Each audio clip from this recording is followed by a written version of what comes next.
All right, let's get it. Drive time, Friday afternoon. 5 minutes past the hour, 2 o'clock. Very March day outside. It's about 48 degrees or so, cloudy. Looking for a little bit of warm weather throughout the course of the weekend. Then it's going to warm up nicely into next week. A little 70-degree action coming up on like Wednesday of next week. So we're almost there. Spring is right around the corner. And as it is every single day, it's going to have you along for the ride. Spence Checketts behind the mic. That's Porter Larson behind the glass today, producing the program. Back in studio after a fun day yesterday with our friends out at Crossroads Bar and Grill, West Side style, hanging out with the people, watching March Madness. Now we're back in studio watching March Madness, where Cooper Flagg and the Duke Blue Devils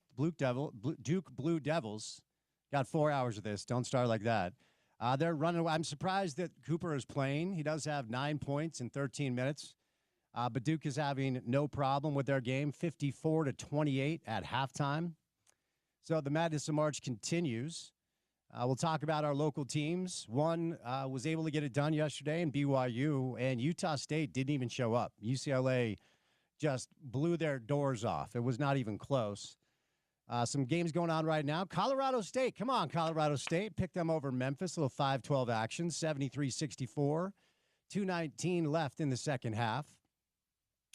Vandy St. Mary's. Right now, Vanderbilt, the 10 seed, is up on the 7 seed St. Mary Gales. It's 24-16.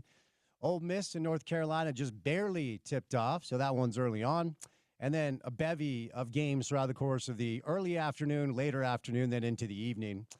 Games that went final a little bit earlier. Baylor was able to get it done against Mississippi State. That was a good basketball game, man. 75-72. The morning slate saw Iowa State beat Lipscomb 82-55. Alabama held off a pesky Robert Morris team in a 2:15 game. 90-81 there is your final score. So we will get to all the Madness of March on the program today. The Utah women, unfortunately, went cold in the second half. They were not able to get it done against Indiana. Indiana 76, the Utah women's 68. Indiana marches on to see if they can deal with Don Staley in South Carolina. So, friend of the show, Gavin Peterson, the head coach of the Utah women, they head home after another really good season. You know, between what Coach Rob built up and what Gavin is continuing, that's 4 NCAA appearances in 4 consecutive years. Yana Neepkins, 24 points to lead the way for the Lady Utes. Maya Torre had 18, but they just went cold. 9 of 32 from 3, and Utah women coming home after another NCAA tournament appearance. Utah Jazz are in action tonight. They welcome in the defending world champs Boston Celtics. I don't even know who the Jazz are going to play. Not sure who the Celtics will play tonight either, as Tankapalooza 2025 continues here in Salt Lake City. And Boston has a very comfortable playoff spot locked in. Obviously, they're probably going to be the 2 seed behind Cleveland. So I would not be surprised if both teams sit a lot of players. Looks like Jaylen Brown will not play. Lauri Markkanen is out again. Jordan Clarkson, game time decision. So we'll see who plays for the Jazz. It may not matter, though. NBA basketball down the stretch. We got the Valspar Championship. We'll do a little golf on the program today. We got a good golf guest. Aaron Rodgers visits the Steelers. We have some little NFL offseason news. Brandon Cooks is back with the New Orleans Saints. And we've got a little RSL action, a little soccer action coming up tomorrow in our market. Real Salt Lake welcomes in FC Dallas. So a little soccer over the weekend as well. All right, a lot to do. Alex Jensen made his first hire on his staff for the Utah men's basketball program. We will let you know who that is and kind of talk about the new assistant coach for the University of Utah men's basketball team. Spring ball up on the hill for the Utes. And Big 12 Pro Day, where a number of Utes, a number of Cougars are taking center stage to try to impress NFL scouts. We'd have some breaking news a couple of hours ago. Lawson Lovering has entered the NCAA transfer portal. Lawson will be a grad transfer as he is a senior. And it's kind of an awkward thing because there's still the college basketball crown to be played for the Utah men's team. There's a chance we're going to be in Vegas for that. We'll let you know if we end up taking the show on the road to the city of Sin for the college basketball crown. So the latest with Utah spring ball, the latest with Utah hoops, the Madness of March, a little NBA, a little golf, a little soccer on a Friday afternoon. Our first guest will be the hippest NBA writer in the country, Howard Beck from The Ringer, formerly of Sports Illustrated, the New York Times, LA Times. Once upon a time, beat writer for the Knicks, covered the Lakers, and now he's with the Bill Simmons Group covering the NBA. He's a consistent guest of ours and very, very excited to bring in Howard today. Sean Mooney for the latest on the Utah men's basketball program. Have not talked to Sean since Alex was officially hired, and we'll get to know this new assistant coach who was just announced earlier today with Sean. Talk a little Valspar. We'll talk a little PGA. We'll talk a little golf with Paul Pugmire on a Friday afternoon. Gordon Monson rolls by from the Salt Lake Tribune, my old radio partner on the program today. Then a little more NBA with Dave McMenamin, celebrity reporter on the program today. So Howard Beck, Sean Mooney, Paul Pugmire, Gordon Monson, Dave McMenamin, me, Spence Checketts, man of the people on the West Side yesterday, and then once again in his cushy studio, not having to be around anyone in his ivory tower, is the producer of this program, Porter Larson. How are you on a Friday, buddy? I'm not sure it's ivory, but it is a little tower down here in downtown Salt Lake. Well, I mean, you just stay safe in your little booth. You don't have to deal with anybody while I'm out and about trying to spread love like I do every day. It's a little glass box of emotion in here. Listen, I'm not opposed to spending the afternoon at Crossroads Bar. I'll do that. Sounded like Andy had a great time. I'm down for a few beers and some NCAA tournament action. Is it bark twice if you're in Milwaukee? Glass House of Emotion, Anchorman style. I think it's bark when the dog Baxter, I believe. Yeah, Baxter's the correct name. Is it Jack Black who threw Baxter off the bridge? He kicked him. He punted him off a bridge. Yeah, that was unnecessary. And was it Will? No, Will Ferrell was eating a burrito, and he said, "This is tasty, but it's filling." Threw it out the window, hit Jack Black. He was riding a motorcycle. Wrecked the motorcycle, and it was something like, "You ruined something I love, and now I'm ruining something you love." And he kicked the poor dog off the bridge. He did that.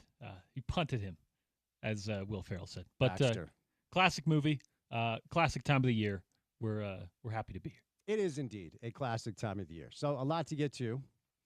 On this Friday afternoon, Howard Beck will be our first guest right out of the gates on a Friday. We'll do a little jazz, a little NBA. See if Howard doesn't strike me as a guy that fills out a bracket. He strikes me as a guy that thinks he's too cool for that.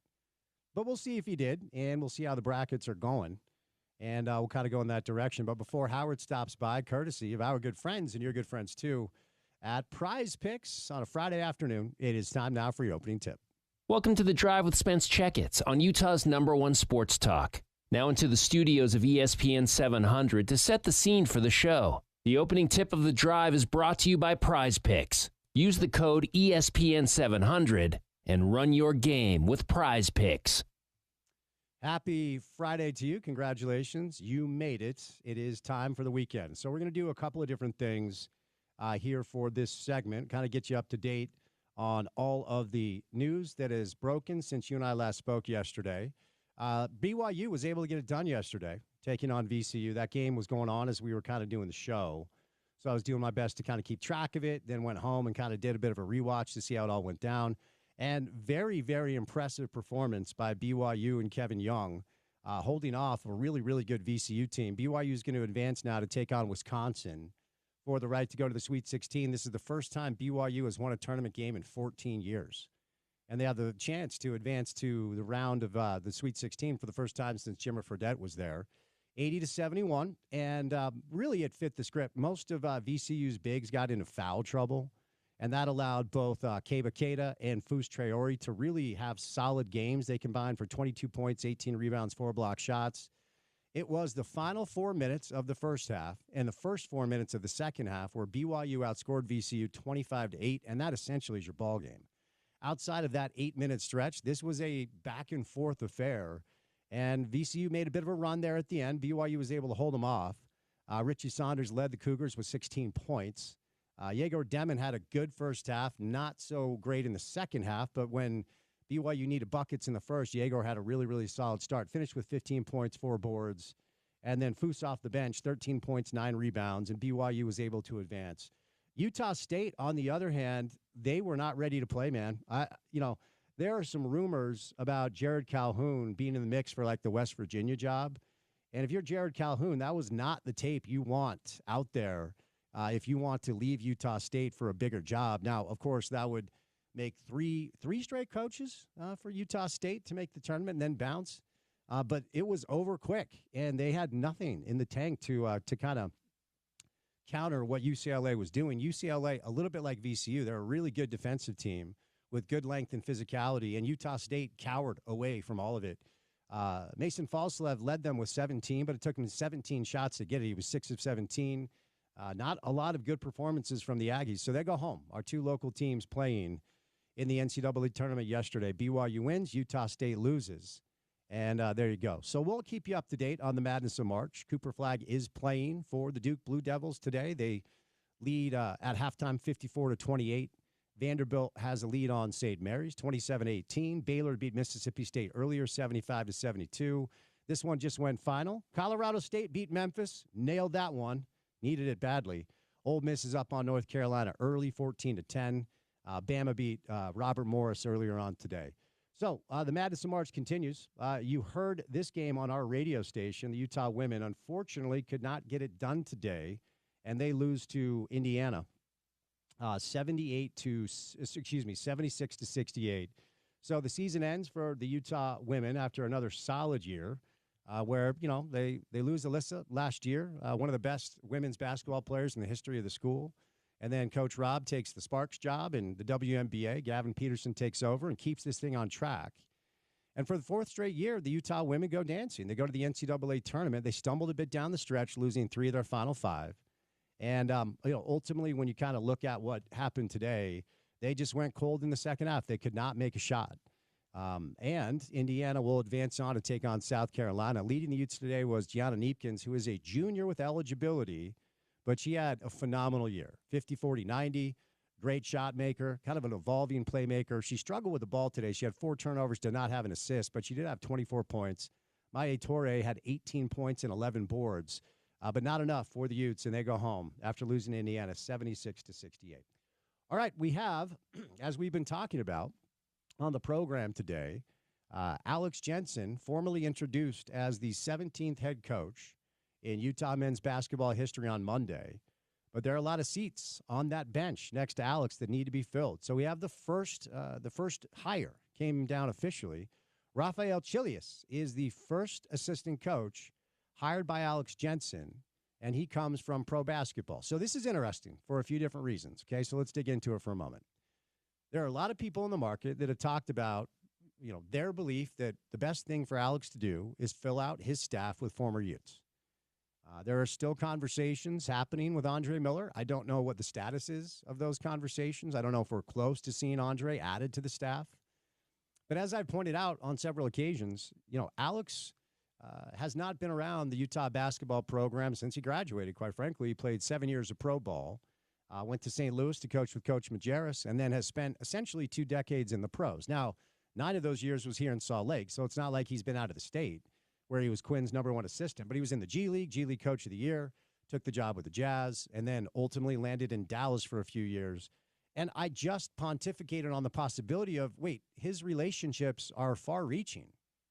He doesn't have to fill out his staff with his buddies that he played ball with in college.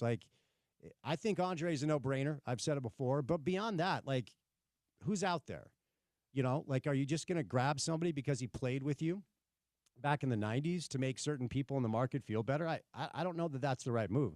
So Rafael Chilius is a guy that has an excellent pedigree in both college and pro basketball. He's very, very well known. So he had spent the last year working with the Memphis Grizzlies as an assistant.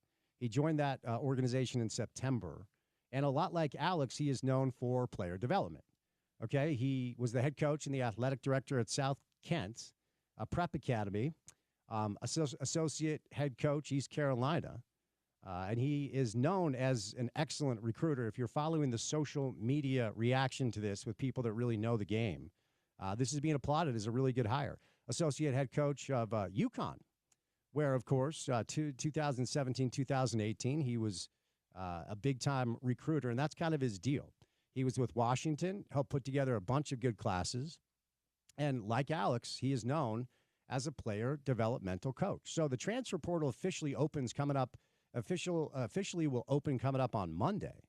So it's kind of this weird dichotomy right now, this weird dynamic where the program is technically still preparing to play basketball. They have the college basketball crown coming up. And right now, at last check, with the breaking news earlier today that Lawson Lovering is in the transfer portal, we know officially that Jake Wallin, Hunter Erickson, and Lawson Lovering are officially in the portal. I don't know what that means for their availability for the college basketball crown, and quite frankly, who gives a rip? I mean, if I'm honest. But you've got Coach Eiler trying to prepare his team to play some postseason basketball. Alex Jensen, who is still technically with the Dallas Mavericks as their assistant coach, and he's still traveling with them, and he'll finish off the season with them. And then Alex is trying to put together staff while Josh is trying to coach the team, and then their players in the transfer portal. And I would imagine with the transfer portal opening up on Monday, most of Alex's attention is on adding talent to the roster. And, the NIL side of things, where are we at, with that situation? Because this is not a scenario where you can afford to wait. You've got to hit the ground running. If there's good players available in the portal, ultimately, as I've said before, and I'll say it again, and I know there are some people in this market that think I'm too nice, apparently. I do think Craig Smith is a good coach. I'm not going to get off that take. But I think Craig's failure was recruiting top-shelf talent to compete with the teams in this Big 12 reality where Utah is the new kid on the block. The Big 12 wasn't the best conference in college basketball this year. That was the SEC, although the SEC in the tournament has not been great so far. But year in and year out, the Big 12 will be one of the top 2 or 3 conferences, and more often than not, probably 1 or 2. And I would say this year, I think it's the second best conference in America. And if you don't have top shelf talent, and if you don't have the payroll to pay these players, you're going to continue to spin your wheel. Whether you're Craig Smith, Alex Jensen, or Rick Majerus himself, there's no such thing as a great coach who didn't have great players. Just think to yourself, who are the greatest coaches in NBA history? Just rattle them off, right? Is it Pat Riley, who turned 80 yesterday, by the way? Okay. Magic, Kareem, Shaq, D. Wade, Patrick Ewing. Everywhere Pat Riley coached, he had some of the top players in the history of the game. Is it Phil Jackson, who went from Michael Jordan and Scottie Pippen to Kobe Bryant and Shaq? All right, I guess it's Phil Jackson, right? What did Phil Jackson have at his disposal? Just some of the greatest players of all time, right? There's no such thing as a great coach without great players. Doesn't exist. Who's the best coach in college basketball history? Is it Coach K? Is it Mike Krzyzewski? All right, go look at the list of players Mike had and keep going down the list. So you can say what you want about Craig Smith. I still think he's a good basketball coach, and I think he's going to land on his feet. I think he has a lot of coaching left to do. But it doesn't matter if you're Craig or Alex or whoever. You've got to add talent to this roster, and you've got to do it quickly in order to make sure that next year at least is a sign that this was the right move. I've talked a lot and will continue to talk a lot about reasonable expectations year one of the Big 12 for Alex Jensen. I'm not expecting some top 2 or 3 finish. But we've had a couple of guests on the show that said, okay, next year in conference, maybe you can finish in the top 5 or 6. Guess what that means? That means you're an NCAA tournament team. If you're one of the top 5 or 6 teams in the Big 12, honestly, if you're one of the top 7 or 8 teams in the Big 12, you're going to the NCAA tournament. And next year, we will celebrate a decade of non-tournament basketball for the Utah Utes program, which is wild for anyone that's over the age of 30. It's bizarre. There will be a decade since Utah's been in the tournament. So as Alex continues to fill out his staff with the transfer portal opening up on Monday, everyone very, very curious to see what it's going to look like. Cooper Flagg hits a corner 3. Duke leads Mount St. Mary's 60-30. Round one of the NCAA tournament. We'll keep you up to date on this. All right. Stretch run of the NBA is here. March Madness is here. Prize Picks. It is the best place to get action on sports in more than 30 states, including California, Texas, Georgia, and Utah. App is really easy to use. Create a lineup. All you have to do is pick more or less on a couple of player stats for your shot to win up to 1,000 times your cash. It's kind of a new way to get in on action. If you've heard a lot of people throughout the course of the past couple of years say, hey, yeah, I'm making some money on sports. Well, this is a good way to try it without having to have a master's in the language of the other stuff. You don't need to worry about the spread, the over-under. You don't have to study the teams. You just have to look at a couple of players, and we'll use Jazz Celtics tonight as an example as Boston is in town. Walker Kessler more or less than 7.5 rebounds, right? I think Jaylen Brown's out tonight, so Jason Tatum, let's say more or less than 22.5 points, something like that, okay? So if you pick more or less and you get those 2 projections right, you can win up to 1,000 times your cash. So here's what you do. They're giving away free money. As I say every day, you might as well go get the free cash and then see if you like it. Download the Prize Picks app today. Use that promo code, which is ESPN700 at checkout. And when you play your first $5 bet, they're just going to put $50 in your account. You don't even have to win the $5 bet. So my recommendation is go get free money and then just give it a try with our friends at Prize Picks. Download the Prize Picks app today. Use the promo code ESPN700 to check out. You get $50 when you play your first $5 bet. Prize Picks, run your game all season long. All right. Happy Friday to you. Congratulations. You made it weekend time. We will start things off on a Friday drive with Howard Beck from The Ringer coming up on the other side. We're right here on ESPN 700.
Lake City. Our next guest covers the NBA and does it at a high level for The Ringer. Great to have Howard Beck on the program on a Friday afternoon. Howard, happy Friday, sir. How are you?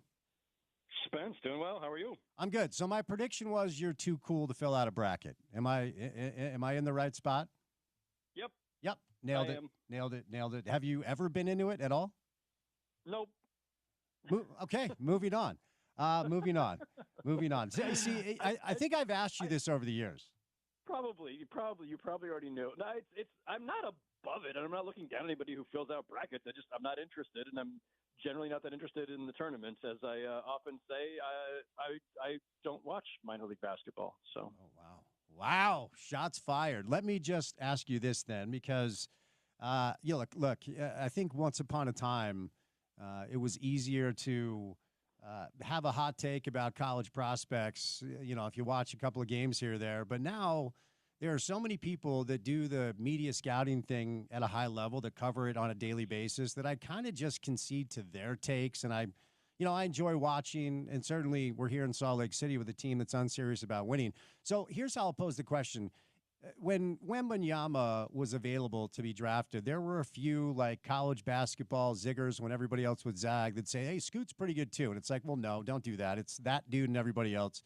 Does it feel like we've moved into a space where this draft is Cooper Flag and the field? Like you, I defer to the experts on that because, it's funny. There's a lot of people who cover the NBA who are kind of like play acting as draft experts because we feel like we have to. I won't do that because I would feel like a fraud.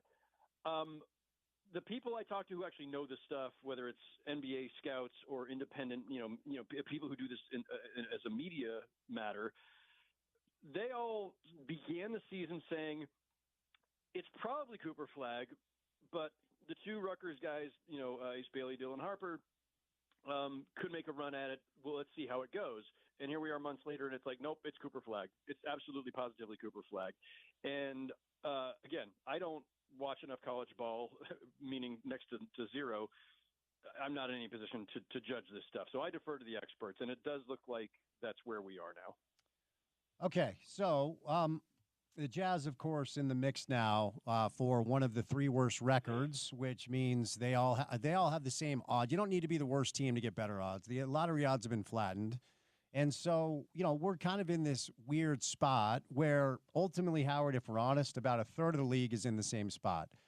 And I just don't know if I'm ultimately comfortable with pro basketball having a third of their fan bases every single year outwardly cheering for their teams to lose. It's a thing that is unique to pro basketball. It's a thing that is unique to the NBA. Is there any way to, change this where, every single year you don't have a third of your fan bases in your ecosystem outwardly hoping their team loses every night? Is there a way to make this different? It's unique to the NBA because only in the NBA, among the major sports, does a single elite player change the entire reality and trajectory of your franchise. It's not the case in baseball, and it's not the case in football. And sure, generational players come along in those sports too, but it's just not the same. So part of this is just baked in. Part of this is that from the moment that somebody conceived of the idea of a reverse order draft where the teams that need the help the most get the highest picks, you've already created a potentially perverse incentive system. And so the NBA has done all kinds of things over the years to try to fix that, right? Starting with creating the lottery the first time back in the 80s with David Stern putting a bunch of envelopes in a drum.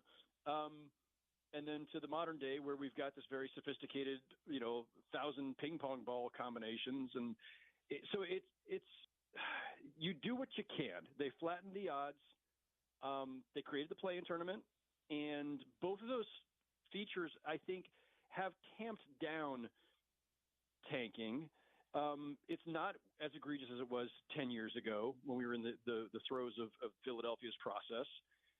And it's not what we have now are teams that when they're losing, when it looks like the season is going the wrong direction anyway, they let go of the rope. But you don't have the planned multi-year, let's be as bad as possible to get multiple high picks that we saw, 10, 15 years ago. So it's better than it was, but it is it is certainly far from perfect. And look, the fact is, a lot of this is just circumstantially driven, right? Like the Sixers didn't start the season planning to protect their top 6 pick that will otherwise go to Oklahoma. Like they thought they were going to be championship contenders, and things went very, very badly on the injury front. And now they're in a position where they've got to lean into the losing to try to keep their pick, because if it's below 6, it goes to Oklahoma, and if it's 6 or higher, they keep it.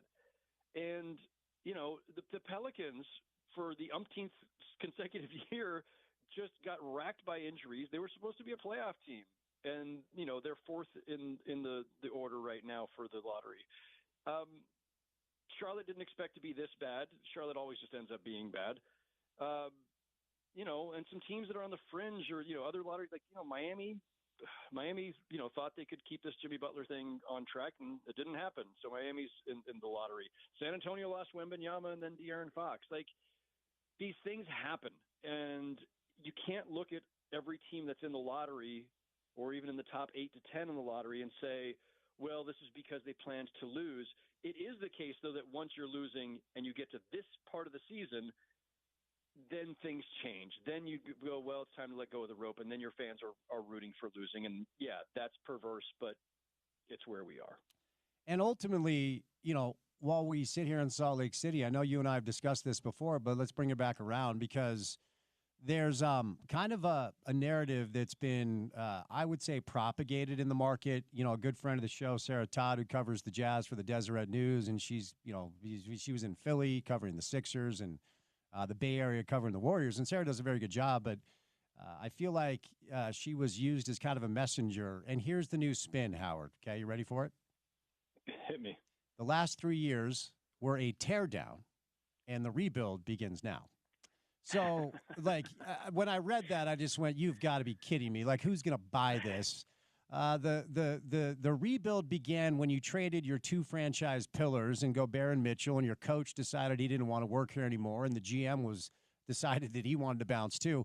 I understand that maybe in retrospect, they're realizing that they blew it right at the start, like I think they did, and you and I have talked about it. But I at least give them credit for finally leaning into what they're doing now this year. They should have done it 3 years ago when Wembanyama was available, but here we are. So let's just kind of revisit a topic you and I have discussed. The way I put it, whenever my buddies who love the Jazz, like, what are they doing? I said, they're doing the right thing, but it sucks, right? They're doing the right thing, Howard, but it sucks, right? Is that fair? Yeah, both things are true. And I think that the reality of the NBA is there's only 3 ways to get a kind of player who changes your team's trajectory, a superstar.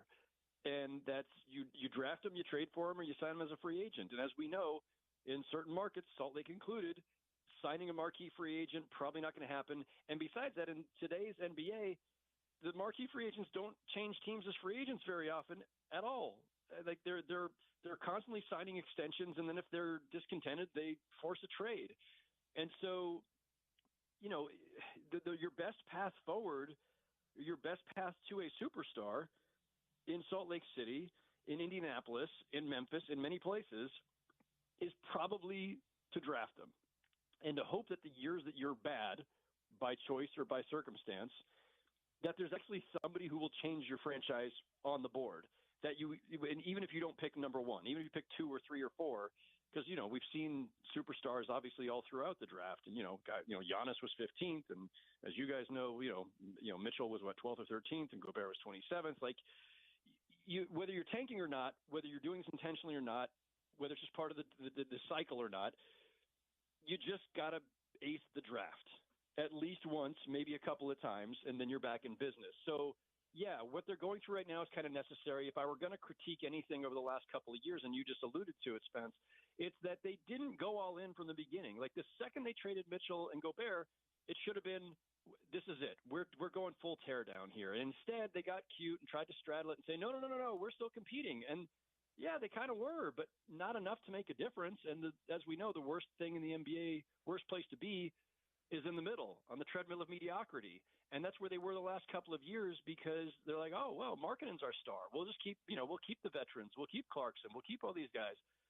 And where has it gotten them? I guess you can feel a little better about sleeping at night if you put your team in a position to at least compete hard. But you can't be in the middle. You're either trying to win with everything you got, or you're tearing down and going for lottery balls. And I think they let themselves fall into this middle space, and they can reframe it any way they want to right now, as they're finally committed to, being bad and getting a high pick.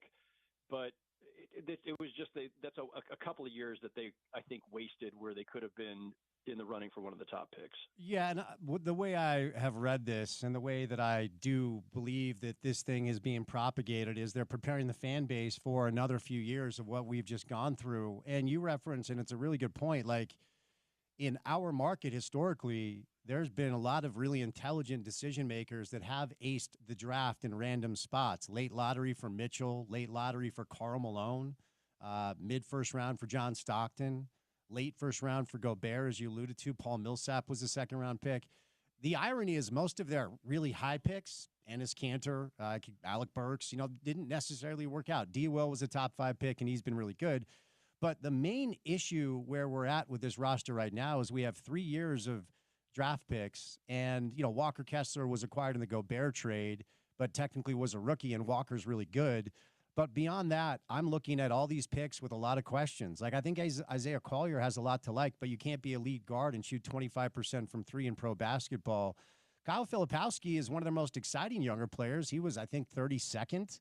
Keontae George he's the only pick they've made from the picks that have conveyed between the Gobert and Mitchell trades. And I don't know, man. Like, there are some nights where I think there's some bright signs, but defensively he's either lazy or doesn't get it.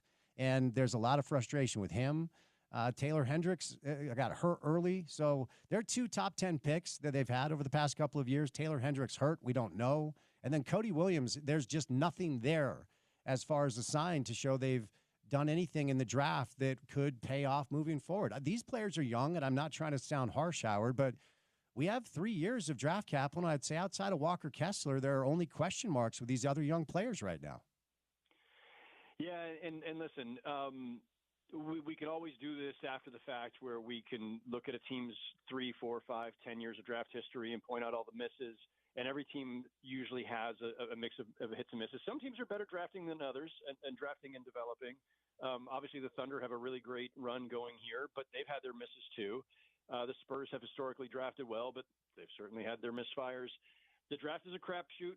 I actually love the fact that no matter how deep into the analytics era we are, and player tracking, everything else, all the tools, all the scouting, everything that's at a team's disposal, they still mess up drafts. Like, the fact that we can celebrate, Nikola Jokic, how awesome that they found him in the second round. No, it means everybody, listen, in people's defense, including the Nuggets, who, as they will quickly point out, they could have drafted him earlier than that too. It wasn't evident at the time. Some guys grow into their stardom, but every time we have a Gobert or a Mitchell or a Giannis or a Kawhi Leonard or whoever, it means that everybody else misread the board, misread the players. And I think that's great overall, right? Because if it were that easy, then you'd even have more incentive to tank. And it does give hope to teams that are, trying to compete, but drafting a little lower, that they might find a superstar at 8 or 12 or 15. And that was part of the point of Philadelphia with the process too, right? It was like, mistakes are almost an assumption. They're built in. No one aces the draft year after year, even if you're picking top 3, top 5. So get as many bites of the apple as you can. And that's where Utah is right now. And they've got all the other picks to work with. And maybe they should be parlaying to try to just get better players or to move up in the draft. I'm sure they're exploring everything. That's a pretty smart front office. You're about to roll your eyes, but I'm going to revisit a topic that we have not been able to discuss all year, but we can talk about it now. And this is also based off of Sarah's, and I want to be very clear, Sarah's very good at her job. I'm not trying to knock on her at all. I think she was used as a messenger to propagate this new spin on what I perceive to be a flawed approach from the front office. But if we operate off the hypothetical that the Jazz do luck into that number 1 overall pick and they do grab Cooper Flagg, Sarah surmised, and I'm sure she's being fed some of this, that now indicates the timeline starts now with a player who will be 18 almost all year. He just turned 18 in December. And if that's the idea, if that's the mindset, and again, this is operating off a lot of luck and a lot of hypotheticals, do you finally move on from Lauri Markkanen? You and I discussed this all year last year before they re-signed him right before the deadline, meaning they couldn't trade him all year long. But I think Lauri's going to be 28, 29 next year. And if your timeline starts with an 18-year-old linchpin cornerstone, do you even try to move on from Walker Kessler? I think that's hard, Howard, because Walker's been really good this year. And I view him as kind of a potential piece to the puzzle moving forward. But if they get Cooper, if they luck into one, and if their messaging through some of the media now is now we get started, no one's safe on the roster. Is that fair to say? I'm not sure if I agree with it. As you were talking, I was cycling through various versions of this. I think if you end up with Cooper Flagg, and if he is everything that people have assessed him to be, a potential franchise cornerstone, a guy who can lead your team, make you a playoff team just by his presence alone, I don't think you're spinning off your veterans for young players at that point or more picks. I think if you got Cooper Flagg, I think as long as you believe he's compatible with Markkanen, and I don't see why he wouldn't be, I think you're keeping Markkanen, you're keeping Kessler. You're now in a position where you want good, solid, established veterans to make life easier for your hot young rookie who is going to come in as the most talented player on day one, but is not going to be, the most NBA savvy player on day one. I think that there are different ways to build around a potential superstar. One way you get a bunch of young guys and you just let them all grow together. And I think that's kind of what you're alluding to, is that maybe that's what they would do and spin off these veterans. But I think the other way to do it is, to have a solid foundation in your rotation already, so that the guy's not walking in with the whole world on his shoulders, that he's got guys he can lean on and learn from and doesn't have to carry the franchise night in and night out. So I tend to side with you there. By the way, Lauri turns 28 in May, so he'll be 28 all of next year. And the counter to it, which Sarah also alludes to, is the jam-packed draft class at the top of the 2026 class with A.J. Debance, who's going to be playing his college ball at Brigham Young, with the Boozer twins and others. And if you add Cooper Flagg to this roster, what are you really? You're probably back in the middle. So do you just continue this pain tolerance for the fan base for another year, see if you can luck into another high pick, and then you've got a couple of 18, 19-year-old quote-unquote future stars that you kind of move in to the future with in that direction. So I guess that's the counter to, what you and I believe is probably the right approach. So there's various ways of being in the middle, right? Like I alluded to the treadmill of mediocrity, and you don't want to be in the middle. It's the worst place to be. But there's different versions of being in the middle. If you have no star and you're in the middle just because your guys are overachieving and you're just stuck somewhere in there, you're not getting high picks, but you're also not making the playoffs, that's the bad middle.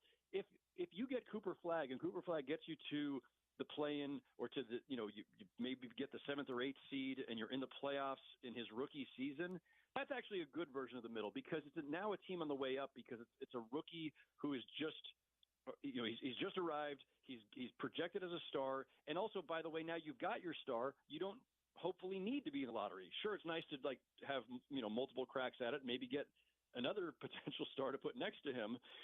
But the good news is, if you got him, okay, you've got somebody to build around now. Like, that's step one, is having a true franchise star who you can build around and who will change the trajectory of your franchise on his own. If you get him and you end up at the 7th or 8th seed in his rookie season, like, you're a team that's in the middle but on the way up. And I think that's fine. And then you figure out the best way to support him and build around him. One more thing here, and if you are able to grab that number one pick and get Cooper Flagg, potentially maybe some players around the league would look at playing for your team in a way that they wouldn't have prior to. And the Jazz have tremendously clean books. It's an embarrassment of riches with draft capital. I think only OKC and San Antonio, in addition to Brooklyn, are in the same cul-de-sac as the Jazz are, as existing with all this draft capital. And, purgatory in pro basketball is a high payroll with a bad team, and there are plenty of examples. The Suns have the highest payroll in the NBA. We already talked about Philly And there are a lot of teams. Miami's payroll is pretty high as well. I would imagine there will be teams that are willing to trade good players this offseason because it has not worked and they owe a lot of money. I don't care how much money you have. If there's one thing I know about rich people, I don't like to lose money. So what candidates do you think are out there potentially to be moved in the offseason? And maybe the Jazz, with their draft capital and clean books, can be a candidate to add some talent other than the draft. Whew, man, I would have to do some legwork on that one, Spence. Like off the top of my head, I don't know. I mean, the Heat are certainly in a transition mode right now, like having traded Jimmy and not getting a ton back for him. Like they've got to do something.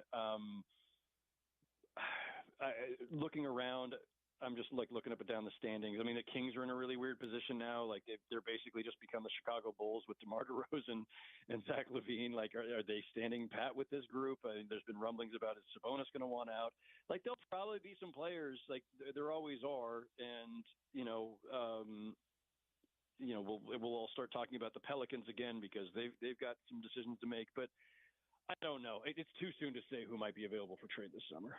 Fair enough. Fair enough. I'm going to give you a homework assignment, Howard. Next time, I'll just give you a call and tell you, everything because I don't want to catch you off guard. But before I set you loose, Howard, let's just revisit the Western Conference out this way and whether or not you are buying any of the hype around the teams that have been pretty good as of late, because we know that OKC isn't just the favorite. Like, they have a sneaky, like, historic season taking place right in front of us. I think Shea's the MVP. Be interested in your take on that. But beyond Oklahoma City, the Rockets have ran 8 straight games off. They have an 8-game winning streak. I don't know that I buy them in a 7-game series against the upper echelon. The Lakers had Luka. Golden State, I think, is 13-2 with Jimmy Butler. I think there's a lot of buzz around them. Who right now is the biggest threat to Oklahoma City, who, like I said, is having a historic season? It's a great question. I'm not sure how to assess it right now. I mean, the Lakers looked really good before LeBron went down. I have skepticism about the Lakers, and yet all my skepticism aside, they keep defending their butts off, and somehow their lack of size has not been an issue. And when LeBron's back, assuming he's back to normal, like they're going to be a problem for teams. And the Nuggets have been up and down, but they seem to have found themselves, at least before they had to rest Jamal Murray and Jokic, because they're both a little banged up right now. But the Nuggets, I think, are legit, and the Warriors are absolutely legit. The teams that people are not sure of, like, there's definitely doubts about the Rockets, partially because of their youth, partially because they don't really have a clear go-to guy, which you really need in the playoffs. There's a little bit of skepticism, too, about the Grizzlies. And so I feel like it is some combination of Nuggets, Lakers, Warriors. Who ultimately is the biggest threat to the Thunder? I would probably default to the Nuggets based on the most recent championship success, but also size. Like, Jokic is just an impossible cover, even though the Thunder do have, probably the best, big man combo with Chet and Hartenstein. The Warriors, I believe, but they are very small, and they might really struggle with the aforementioned Chet Holmgren and Isaiah Hartenstein. But to me, those are the only 3 teams that are even worth considering, as potential threats to the Thunder. But it's probably the Thunder coming out of the West. Any hipster concerts this weekend in Brooklyn we need to know about? No, I did. Did we discuss? I think we haven't talked since before this, but I did see for the second time actor Michael Shannon touring with Jason Narducci doing REM's Fables of the Reconstruction start to finish. So playing as an REM cover band. So I did see them a couple weeks back. It was awesome. And they're going to tour again next year, they've announced, to do Life's Rich Pageant, which is probably my favorite REM album. So I'm thrilled. There you go. All right, my friend. Appreciate the time. Have a great weekend. And I will properly warn you about my line of questioning next week, okay? Text me ahead of time. I'll make a list. The great Howard Beck from The Ringer, one of my favorite NBA writers, has been for like 20 years. Does most of his posting on Blue Sky now, but you can find that link, if you're not a Blue Sky person, up on Twitter, and just his name, at Howard Beck, is where you find him. Duke 84, Mount St. Mary's 41. Wave the white flag. Give you an update on March Madness coming up. We are going to talk to Sean Mooney to start off the 3 o'clock hour. Alex Jensen officially introduced as the Utah men's basketball coach on Monday and made his first hire today. We'll see what Sean has to say about that. Also, Lawson Loverine to the transfer portal. Hunter Erickson, Jake Wallin, too. Who's going to play for Coach Eilert during the college basketball crown? Sean joins us coming up next, but Howard stops by today, courtesy of our good friends at Burt Brothers. With over 30 years of experience in nearly 30 locations, Burt Brothers ASE certified technicians bring expertise and professionalism to every interaction. Industry-leading warranties and low-price tire guarantees. It's a one-stop shop for reliable repairs and maintenance. From tires and alignments to fluids and brakes, offering a full range of automotive services tailored to meet your needs. Now offering value tire options such as Americus and Summit Tire, starting at just $69 with warranties that go up to 70,000 miles. As one of the few AAA certified shops in Utah, Burt Brothers upholds the highest standards in automotive service. Stop by Burt Brothers at Tire Busters locations or schedule an appointment today to experience the trusted service that has made them a Utah favorite for over 3 decades now. Burt Brothers, doing it better since day one. More information online at burtbrothers.com. All right, 1 hour down, 3 hours to go on this Friday afternoon. Don't go anywhere. Keep it right here on ESPN 700, 92.1 FM. Proud to be part of Utah's ESPN radio network.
So as you get a little older, how old are you, Porter? How old are you again? I always forget. You're like 20.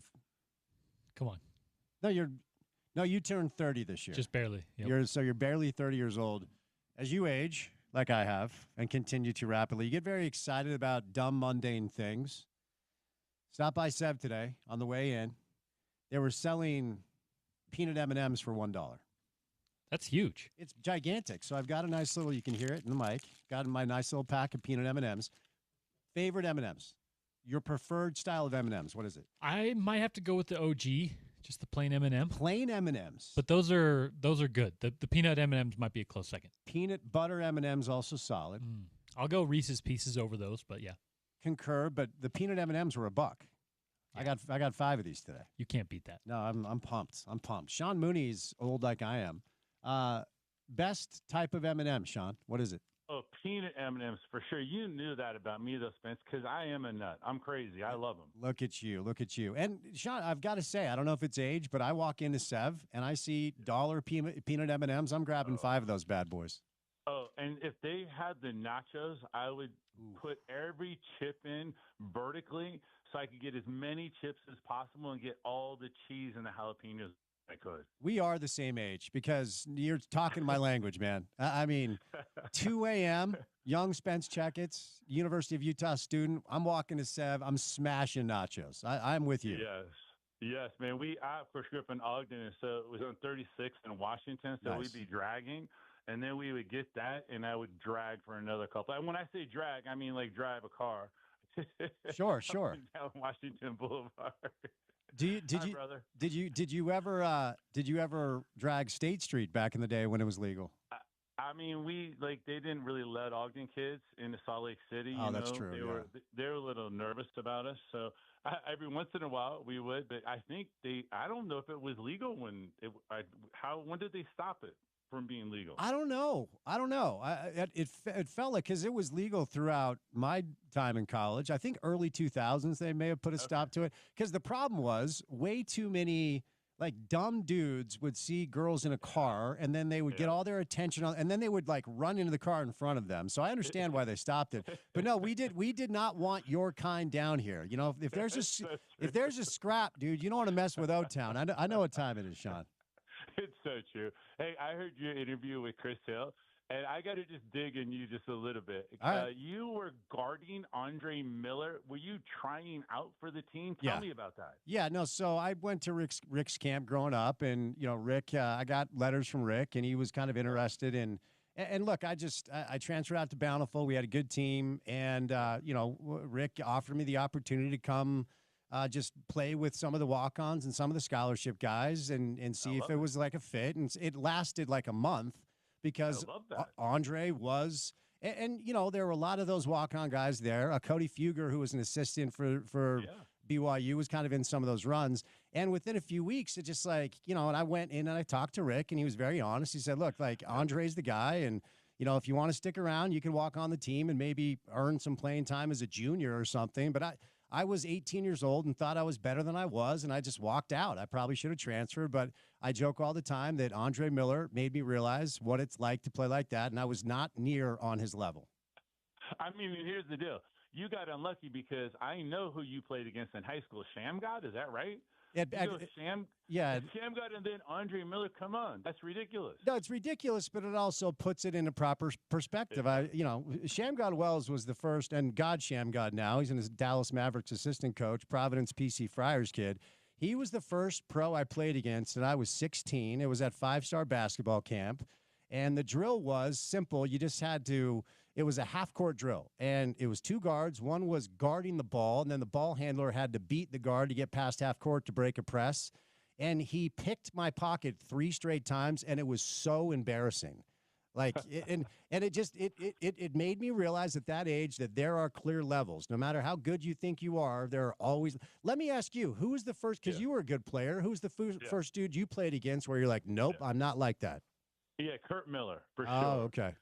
So Kurt Miller played at Ben Lomond, which is our crosstown rival, and he was younger than I was, and I got to play as a youngster kind of right away at Ogden High because I was tall and dumb and set good screens. And Mark Heslop was on my team, who played at BYU, who could really shoot it, right?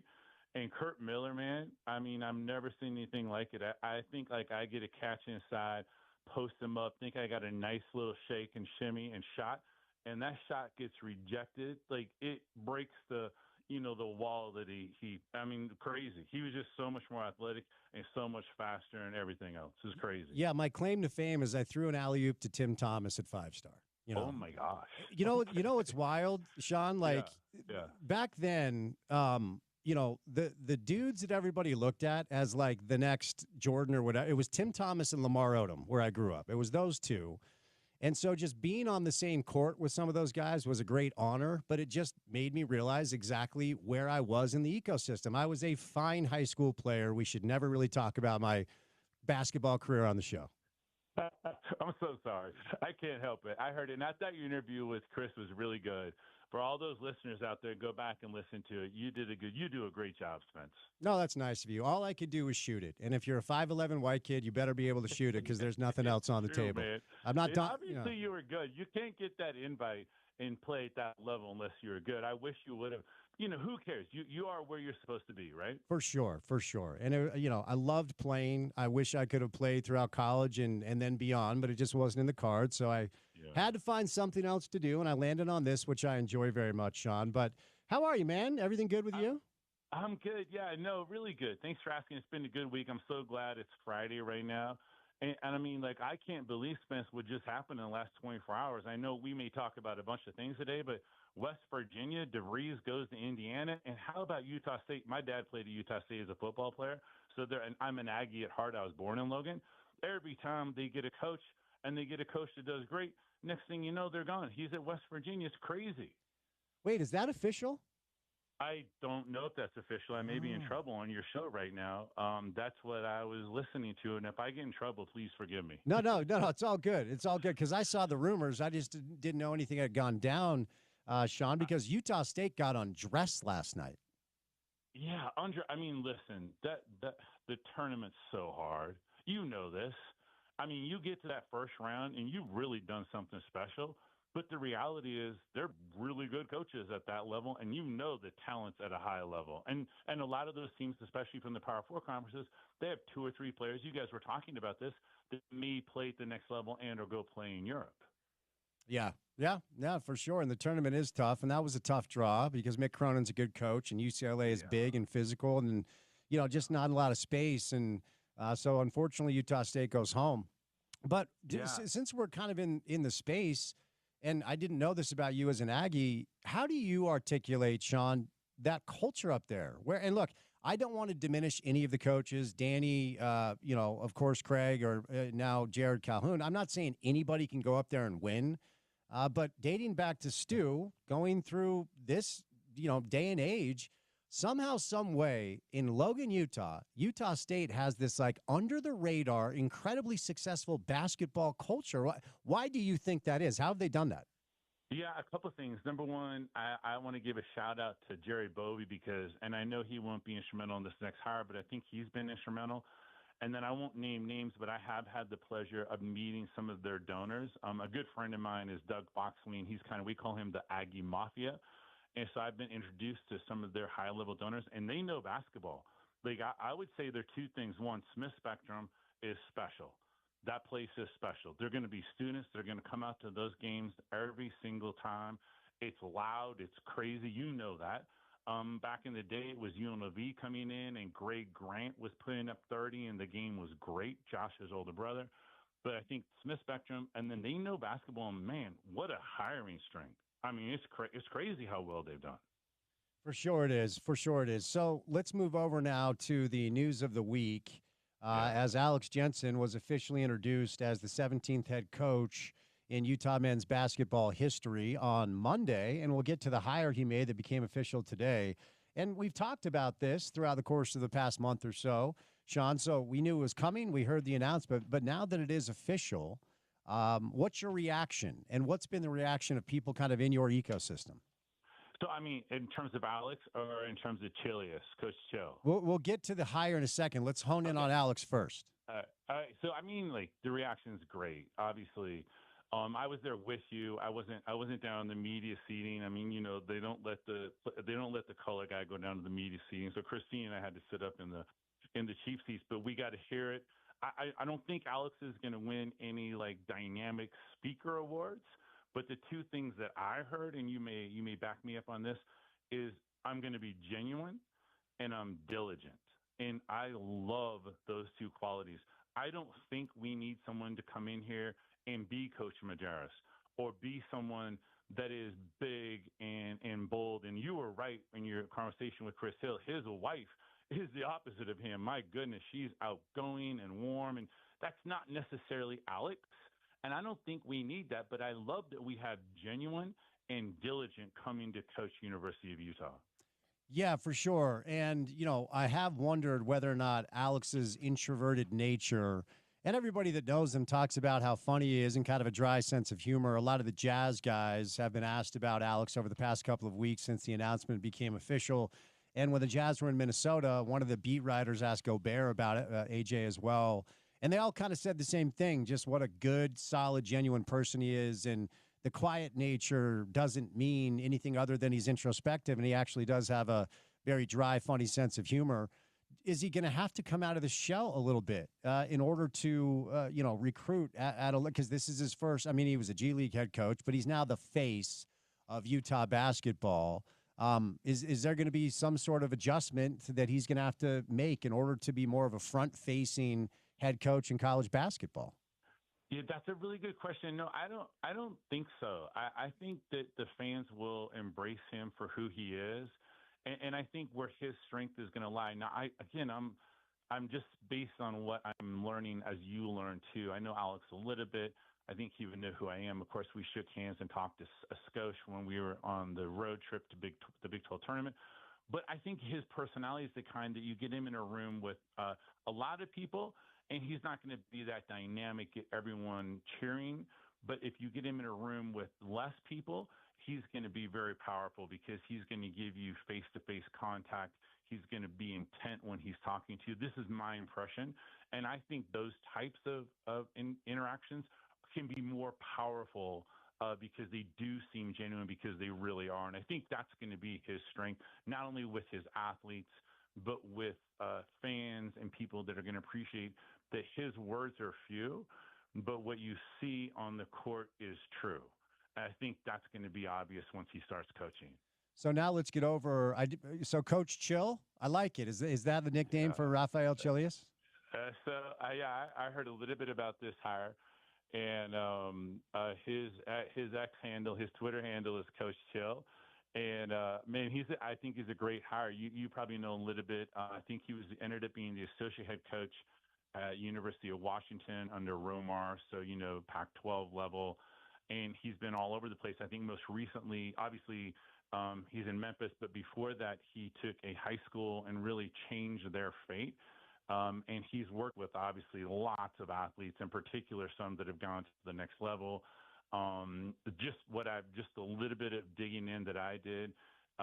Coach Chill is, I love that name, and I love that he's got connections across the board from high school, really recently to the pros to major college basketball.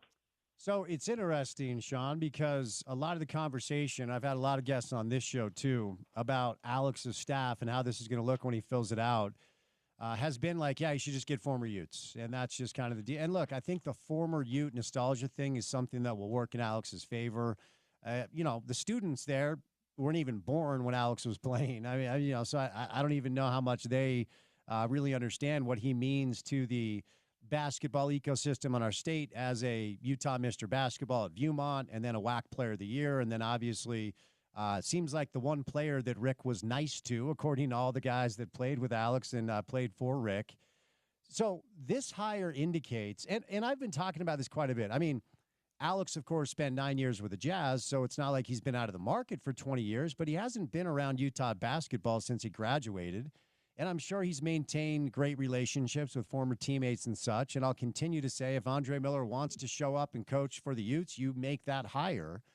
But this indicates that Alex certainly has relationship that he's built and cultivated outside of the Utah basketball stratosphere. What do you anticipate moving forward as we hear some more of these announcements? obviously, if Andre if Fitz, I mean, he's an obvious one to add. But I love the fact that he's bringing in different thought patterns and different ideas and people of different backgrounds and different cultures. And this is only going to be helpful for him. And I really love what he said in his presser. And I think he said he really thinks about something when he's doing it. And what he doesn't want to do and what he's not doing is rushing into it. I love that. I mean, basically, he's putting his own team together around him. And I believe this is true, Spence. This is why you have Porter. He gives something, he brings something to the table that you can't. I think Alex is going to do that. Now, we know Porter's bringing a 30-year-old to the table. We don't have that, so you got that with what he also brings. But Alex is going to do the same thing, I think.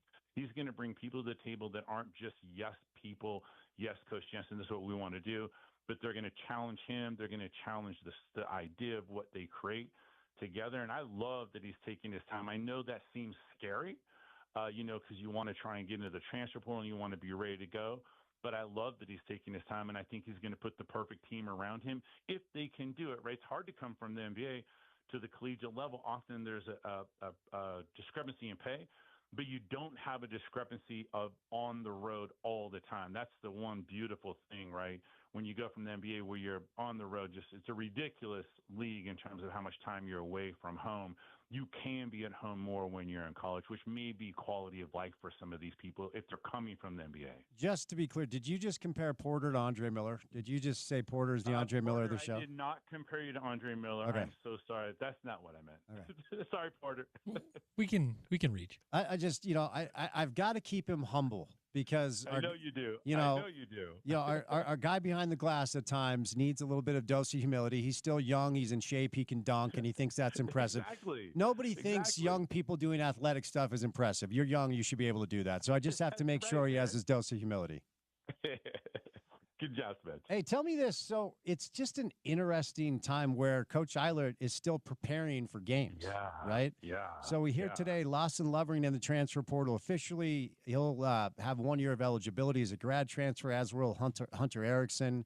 And then Jake Wallin, as a soph, is also in the transfer portal. Any insight as to when the college basketball crown takes place in a few weeks, who we are going to see on this team? Yeah, I don't. I mean, but I do know that they committed. Like, the word on the street is that not only the team committed to the Crown Tournament, but the coaches committed to the Crown Tournament. And the coaches really giving them a lot of honor. They've done a hell of a job. I mean, this is not an easy situation by any stretch of the imagination. I mean, as they sat there in the interview or the presser for Alex, there's just so many emotions going through my head. But I think that you got a team that is going to stick together. They're committed to that, and you're going to see that, and they're going to show up in this tournament and play hard. All right, before I set you loose, we have talked about this, but let's revisit it because the transfer portal officially, Sean, opens on Monday. And it's interesting. So I've got a brother and sister-in-law who live in Carmel, Indiana, and they went to the Mavs-Pacers game the other night where Alex was with the Mavs as an assistant. And my sister-in-law knows Natalie well from their days in New York, so they talked to AJ. And Alex is finishing the season with Dallas. He is in the middle of hiring his assistant coaches. And now starting on Monday, he has to hit the ground running to make sure that he has talent at his disposal in order to be as competitive as possible year one. So before I set you loose, I have not asked you this. I've asked most of our guests, including Dr. Hill, who's in studio. Expectations, Sean, are the cause of misery in sports and in life. Okay, so let's set realistic expectations. Year one, Alex Jensen, head coach, Utah basketball, Big 12. I mean, my expectation is that we finish in a position where we're going to go to the NCAA tournament. That's maybe not realistic, but I believe it is. I believe that's who the Utah just hired. I do think that the realistic expectation based on where we are, like Chris Hill said, in September is going to be easier to talk about. But right now, based on what I know about Alex and what I know because I play for Rick Majerus, there's he said that we got ruined by Rick. It's true. Well, you're going to see that as fans again on the Huntsman Center floor, and it's going to flourish. We are going to defend at a high level, and you can win when you defend at a high level, in particular on the road, which we're going to do in the Big 12 tournament next year. So I think we're top 8 next year, and we have a real crack at the NCAA tournament. I don't even know who's going to be on our team. Love it, Sean. Love the optimism. I mean, look, it is wild that next year we will celebrate's the wrong word, but we will be, let's see, what's the right word? I'll lay it out there. Next year will be 10 years since the last time we had a tournament team, right? That's not a celebration, but for guys our age, a decade of Utah basketball with no tournament experience, no tournament appearances, Sean, is just flat wild. It's crazy. We would have never guessed it. We would have never thought we would go that far away from the thing that defined Utah men's basketball. All right, my friend. Well, I appreciate the time. Dance into the weekend, buddy. Have a good one, okay? I will. Have a good weekend. Thanks, Spence. All right, Sean Mooney calls games with our guy Riles for Utah men's basketball. Played for the U under Rick Majerus. Always appreciate Sean's time. Brought to you today by our friends at IFA Country Stores. Any drive to the basket begins with a first step. On the court, that's the ultimate power move. IFA's Step 1 crabgrass preventer and lawn food is the first choice to give your yard the healthy green look you admire. The neighbors will be green with envy. Shop IFA online at ifa.coop or stop by one of their neighborhood stores today. Just to be clear, Porter, you're not the Andre Miller of the show. Okay. Now, Keith Van Horn? No, you can't be Keith. You're already picking the best players of Utah basketball history. Now, Sean's point was, on a team, you need teammates that can do things that you can't do. Right. And I don't know how you do it in there. If I was producing the show, we would be off air. We should do, like on April 1st or something, we should do a show where you produce and I host. But I don't know how to do that. I know. It would be hilarious. I think it would be bad. We'd need to hire an intern that knows how to run the board. So he could that's the whole point. I want to hear what it sounds like when you crack live and start pressing buttons. Like so he can run the board and I can just hang out in the room. Look, I'll take a day off anytime. You want to come in here and do 4 hours of this babbling, you just let me know. This seat is warm for you. I just want to see you, in here working the knobs and the buttons. So you want to see me have an anxiety attack? Yeah. Well, that's rude. It'd be fun. All right. I don't think it would be fun. But I appreciate Sean Mooney's time. Alex Jensen making his first official hire on his staff for the University of Utah. Rafael Chilius, a very well-known, widely respected pro and college coach. So we'll continue to kind of break down the hire, talk about what potentially is next. But we will switch gears coming up. The Valspar Championship in the world of pro golf. And we'll see if Paul Pugmire is excited at all about the playoffs in the, what do they call the thing where the players are hitting on the simulator that ESPN is televising? It's TGL. The Golf League. Yeah. We'll see if that's spinning Paul's beanie. We'll do some local golf as well. We have Gordon Monson on the show today, so we'll do a little bit of everything on the local scene with Gordo, and then Dave McMiniman later on. It's a drive on a Friday afternoon. Happy Friday to you. Keep it right here on ESPN 700.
Gordon Monson, Salt Lake Tribune, joins us 4 o'clock hour, my former radio partner for 7 years.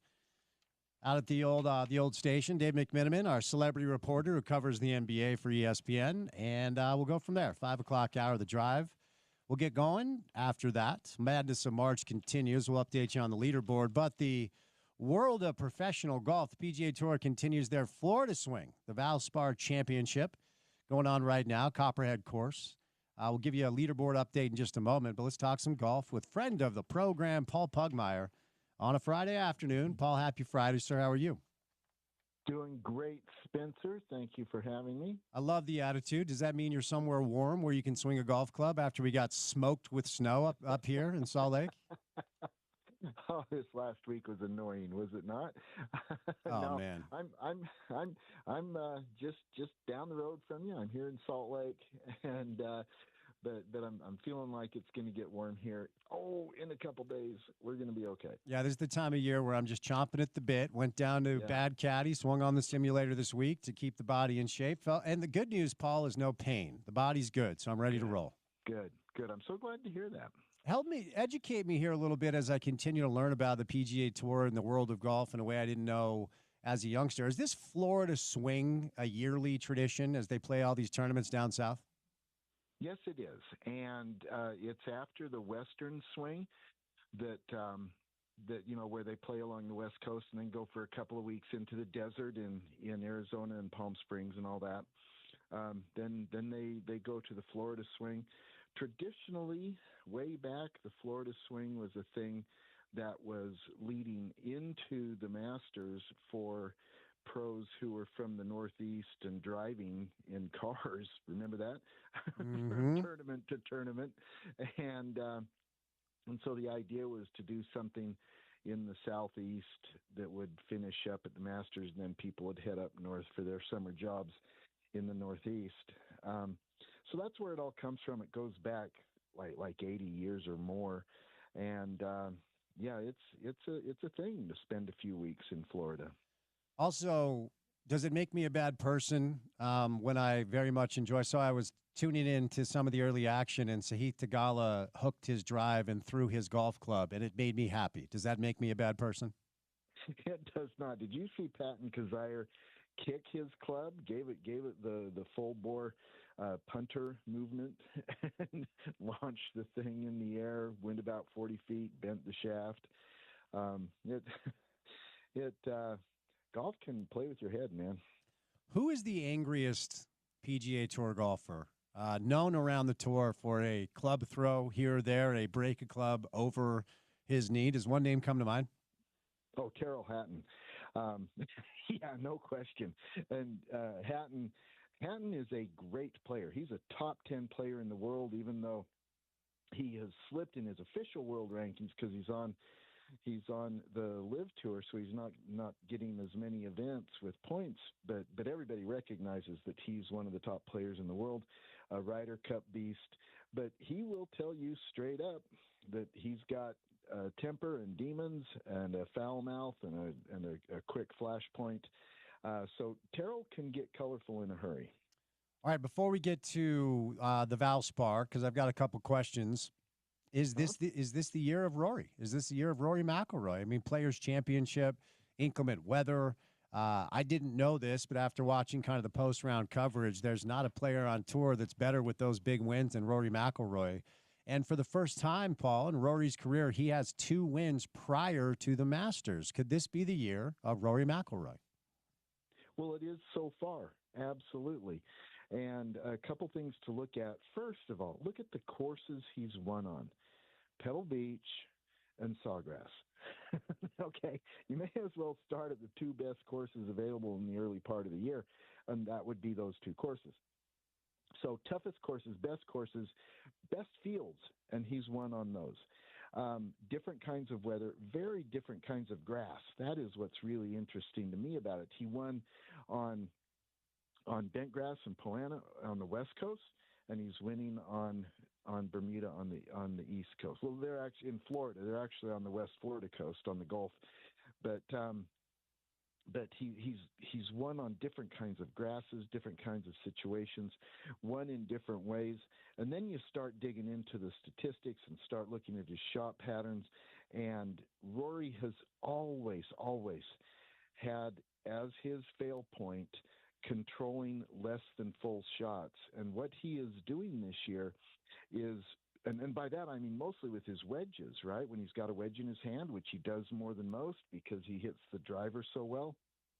And so that's been a fail point for him. And what he's doing this year is he's taking the 3/4 shot and applying it through the whole bottom half of the bag and hitting 3/4 shots with 9 irons, 8 irons, 7 irons, the same as you would with a 3/4 wedge. And he finds that he's able to control his flight, his spin, and his distance better with that. And the results speak for themselves. And not only is the answer to your question that it's so far the year of Rory, if Rory is controlling his spin and his distance on the wedges, he will be really hard to beat the rest of the year. It was a rough week for Tony. Tony Finau did not make the cut with a 74 and then a 78. And there were only 7 golfers that finished underneath his score, including Maverick McNeely. I mean, look, Gary Woodland was cut. Like, I always go back to this snapshot of Rory during season 1 of Full Swing on Netflix when he stopped and looked in the camera and said, look, golf is hard. And he's not wrong. Even for a guy with the game of Tony Finau. What'd you see get loose for Tony last week at the Players? Tony has been inconsistent this year, but, you know, I want to go back to something we talked about briefly last week about the nature of the stadium course, TPC Sawgrass, this Pete Dye masterpiece. You can take a lot of different kinds of games to this golf course, to Sawgrass. Sawgrass will allow a real variety of different approaches to the game, different kinds of shot making, different shot selection, and it will allow a lot of different stuff. What it will not allow, what it has no patience for, is not executing according to the plan. There's just hardly any margin for error on any shot or any kind of shot. You can play different kinds of shots. That's all they're right for you. But if you don't execute, if you are slightly off, it will kick you sideways in a New York minute. And what Tony's numbers tell me is he just wasn't sharp. Tony has a game to win the Players. He has a game to win at Sawgrass, but it has to be flawless for 4 days. That's the only way you're going to win on that golf course. And when you look at the list of players that either finished close to the bottom or didn't make the cut at all, it is pretty wild. Ludwig Oberg, my best friend Nick Taylor, my guy, didn't make the cut. Sam Burns. You know, we could keep Victor Hovland, who's just not been himself. Matt Fitzpatrick. Max Homa. Let me stop there. What's going on with my guy Max Homa? Ryder Cup. He was one of the few players with a Ryder Cup. You're like, all right, you can take the charter home. Everyone else is flying commercial. I mean, he played brilliantly. But any thoughts on why Max has fallen so hard outside of the fact that, you know, golf is hard? I don't have an answer to that question, but I sure share the question with you, along with 100 other people. What's going on with Max? Yeah. I don't know. I don't get it. He is an elite player by every measure, except for what he's doing this year. Now, an easy thing to do would be to point to changing his equipment. I don't know. Others have changed their equipment and done okay, but there's a couple of really big-time examples of people changing equipment that go in south for him, and that would be Phil Mickelson and Justin Rose. Is it that simple for Max? I don't know. He signed an equipment deal over the winter, and he look what's happened to him so far this year. He can't seem to find the fairway or a green. I don't know what's going on with him, but it is puzzling, and it makes just no sense. Have you played TPC Sawgrass before, Paul? I know you played so many courses. Have you played TPC? I have. It's brilliant. It has a characteristic that really stands alone. Almost every golf course, and even some great golf courses, great golf courses like Pebble or St. Andrews or Augusta National, will have a hole or two that don't live up to the standard of the rest of the course. That you think, okay, that hole doesn't fully fit here. Not Sawgrass. Sawgrass is 18 great holes that all stand on their own, and then you add them up together, and you just go, "Holy cow, this golf course is brilliant." But yeah, I've had the privilege of playing it, and it was a great experience. And even though I played up a tee, when you look at what these guys do and the shots they hit and the scores they put up, it leaves you breathless. I got to ask you about 17. Standing there in the tee box on 17. I mean, look, Paul, I know what it's like to stand at 9 at Nibley and fly that little guy, right? But like JJ Spawn, when JJ hit his shot in the playoff against Rory, I'm like, that's all over it, and he flew it. Yeah. The wind, you got to take all that into account. What's the nerves like standing there on 17? How do you execute that shot? 17 is visually imposing more than anything else. The actual square footage of the green is not unusual, but you look out there and you see the expanse of water. You know that there's no bail. I mean, gosh, once or twice a year you'll see somebody end up on the walkway over there, but really, you know that there's the slightest miss and it's swimming. And so all that stuff just kind of swirls in the back of your head, and sometimes it means you don't make quite as good a strike. Maybe you're a little quick in your transition. Maybe you're a little tight releasing the club. If it flares a little, or if you shut it down a little and it goes long, there's no margin, which is the theme at TPC Sawgrass. There's no margin. Pick what shot you're going to pick, but execute it, because failure to execute is going to add up quick. But 17 gets in your head standing there. There's no doubt. So, one of the anecdotally, I always get a kick out of the story, because I do want to ask you about Tiger and the rough news that took place since you and I last spoke. And when Charlie, Tiger's boy, said, "Dad, I want to swing a golf club like you," he said, "Don't swing it like me, swing it like Rory." Swing it like Rory. I always love that anecdote, because Rory's swing to me is as aesthetically pleasing as anything I've ever seen before. And there's just something so pure and smooth and powerful and compact. But since you and I last spoke, the news broke that after ramping up his training to hopefully play coming up in a little bit, Tiger tears that ACL. And I know that I revisit this topic with you often, but when there's a story about Tiger, we need to talk about Tiger, because that's who he is to this game. I mean, look, what's next, Paul? I mean, this is an injury at an advanced age in his late 40s. This is not a sprained ankle. This one's going to be tough, but I think it's his 13th surgery is what I read. So what's next for the greatest golfer of this generation, I guess is how I'll put that. Well, I'm a little surprised to hear it's only 13.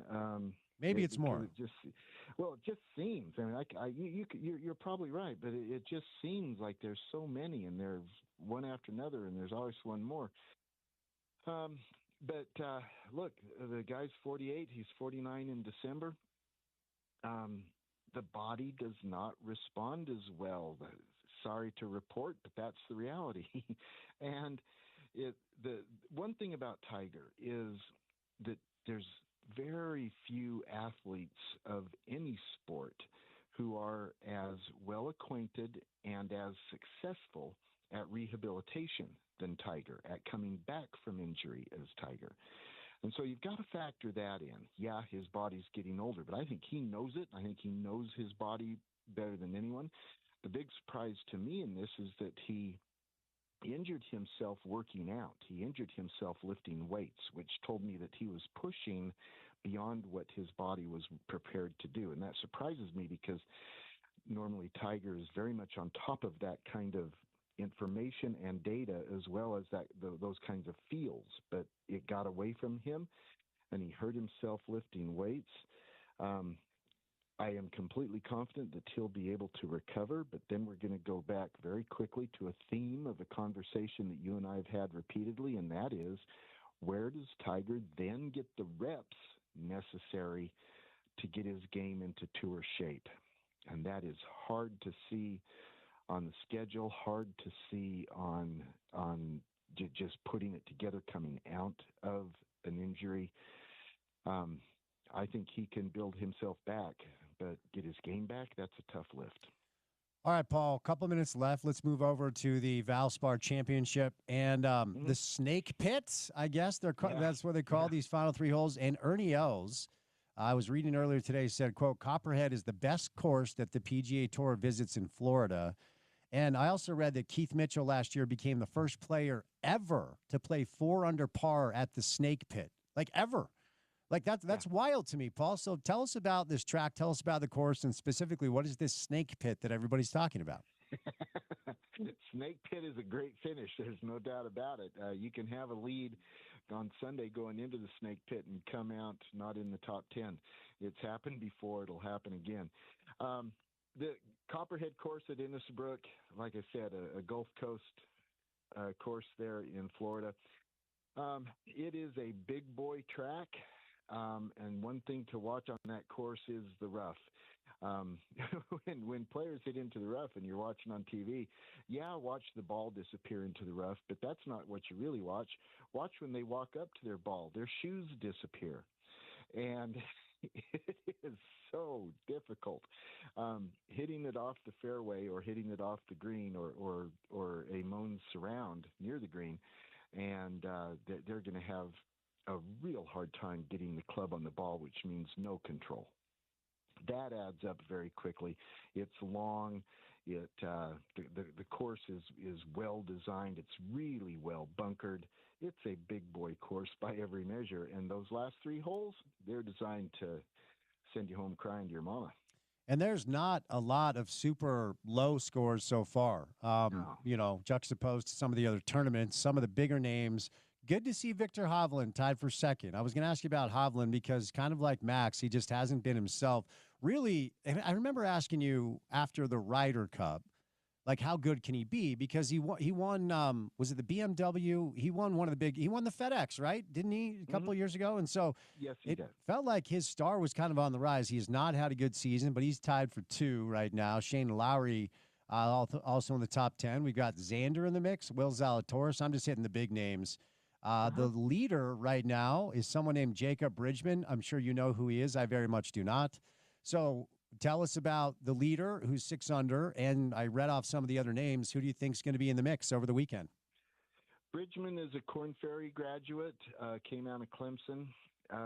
Solid player, hasn't made a lot of noise yet, but like all these guys who are there hanging around the top 100, which is what Bridgman is doing, they have the capability to do it any given week. They peg the ball.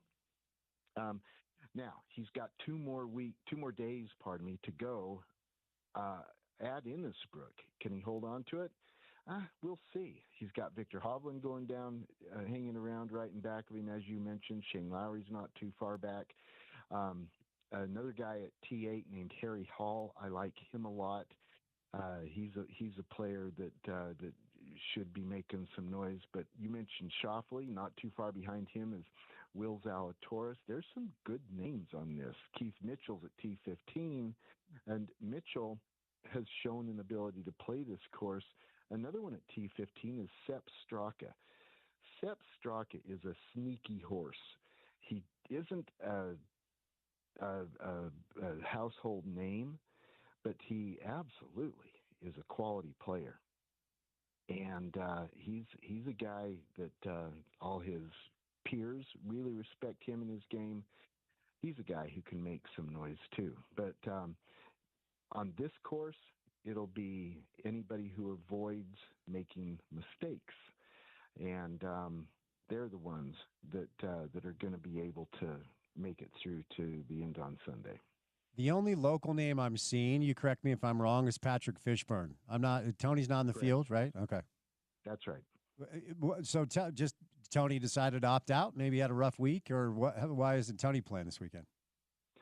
Tony isn't playing a real full schedule this year, just all the way throughout. He's focusing on the high point events, the elevated events, and generally, other than the players, he's been doing pretty well.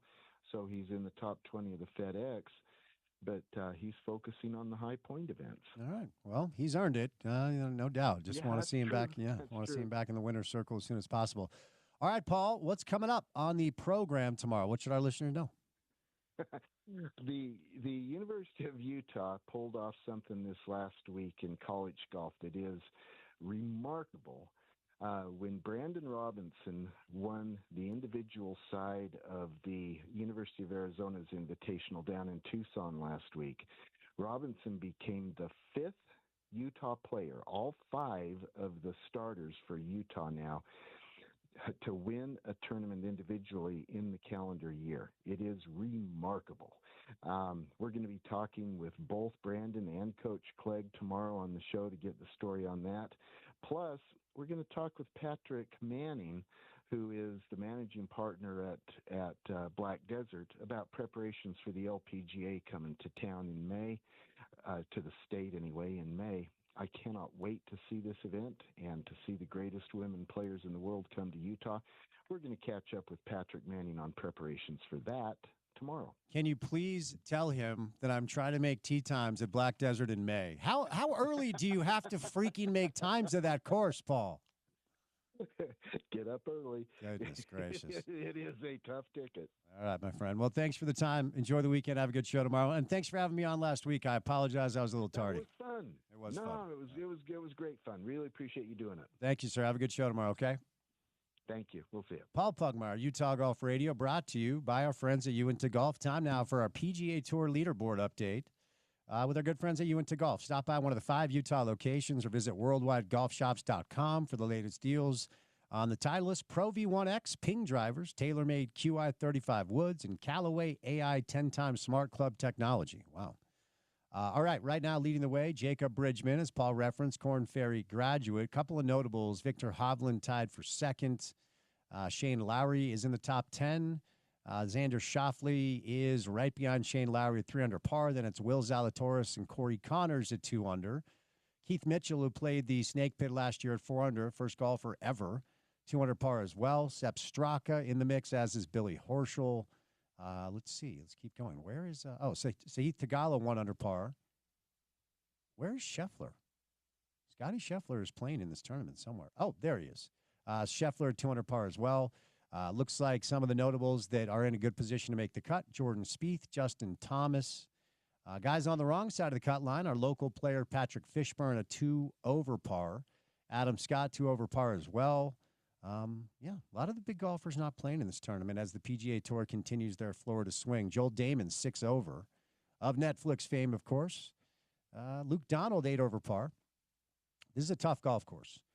The Snake Pit, I guess, the final 3 holes of the Innisbrook Resort Copperhead course, Palm Harbor, Florida, the Valspar Championship, which will take place over the weekend.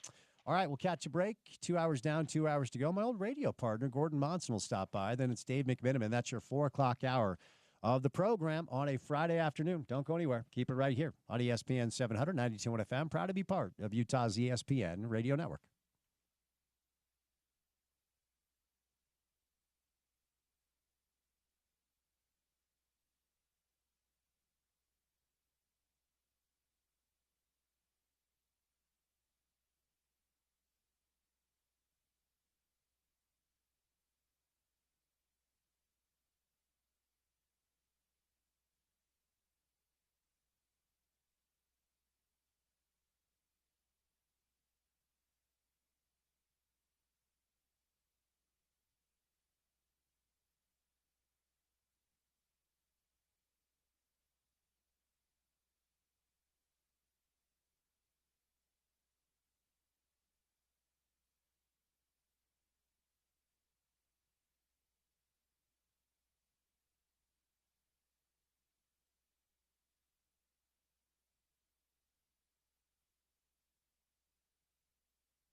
Godfather music for our next guest, who joins us from time to time when he's good enough to give us some time. I know he's a busy guy. Friday afternoon. Our former radio partner, you know him, you love him, from the Salt Lake Tribune, Gordon Monson. Gordo, happy Friday, sir. How are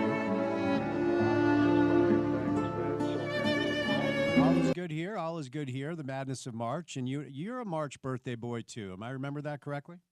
Yes, I am. Yeah, I mean, look, when it comes to March, it's just good-looking guys that can shoot it. It's me, it's you, it's Kyle Korver, it's Danny Ainge. You know, it's a short list.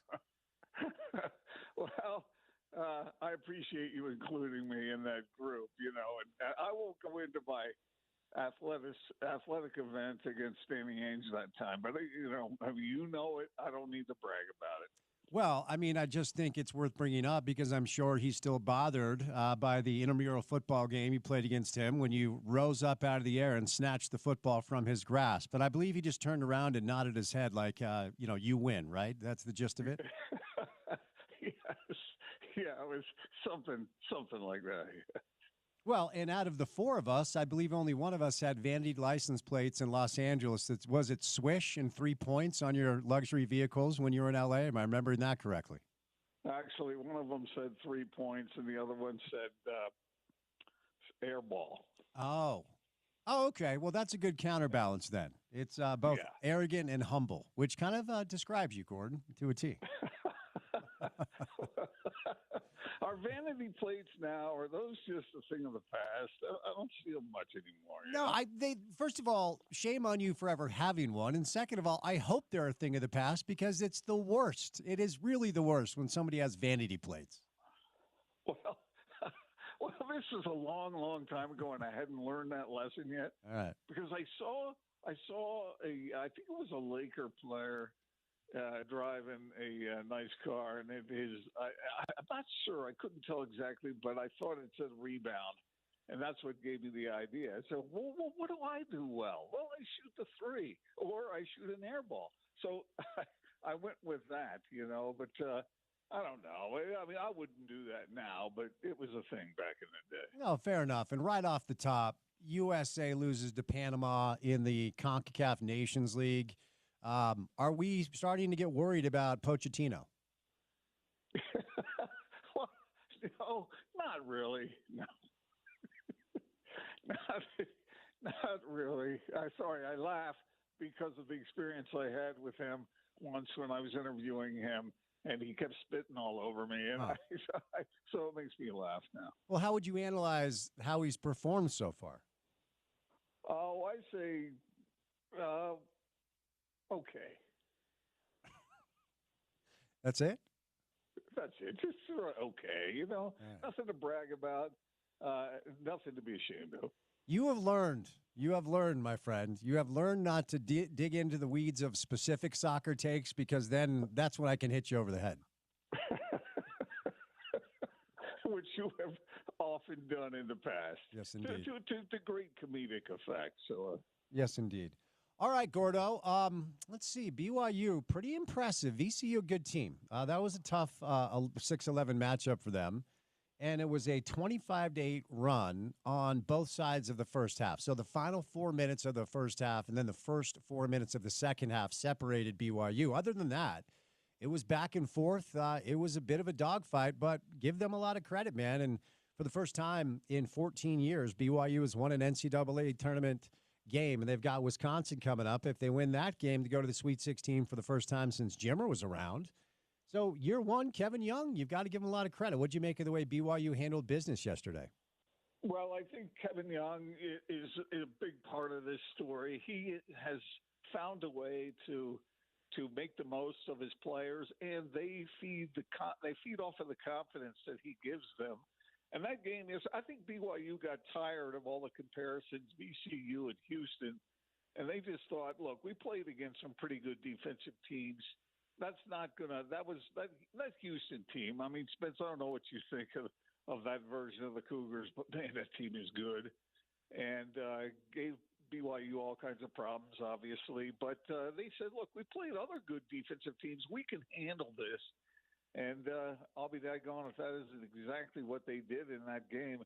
I walked away impressed by that showing, and I think a lot of people around the country did as well. It's funny how people are projecting BYU. They were projecting them either to lose that game or to go to the Elite Eight, and some people had them going to the Final Four. That's getting quite optimistic, I think. But this team's good.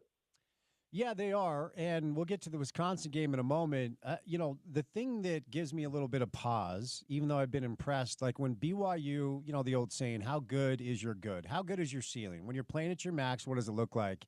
And as I've watched them this year, when they are playing at their maximum potential, they're very impressive.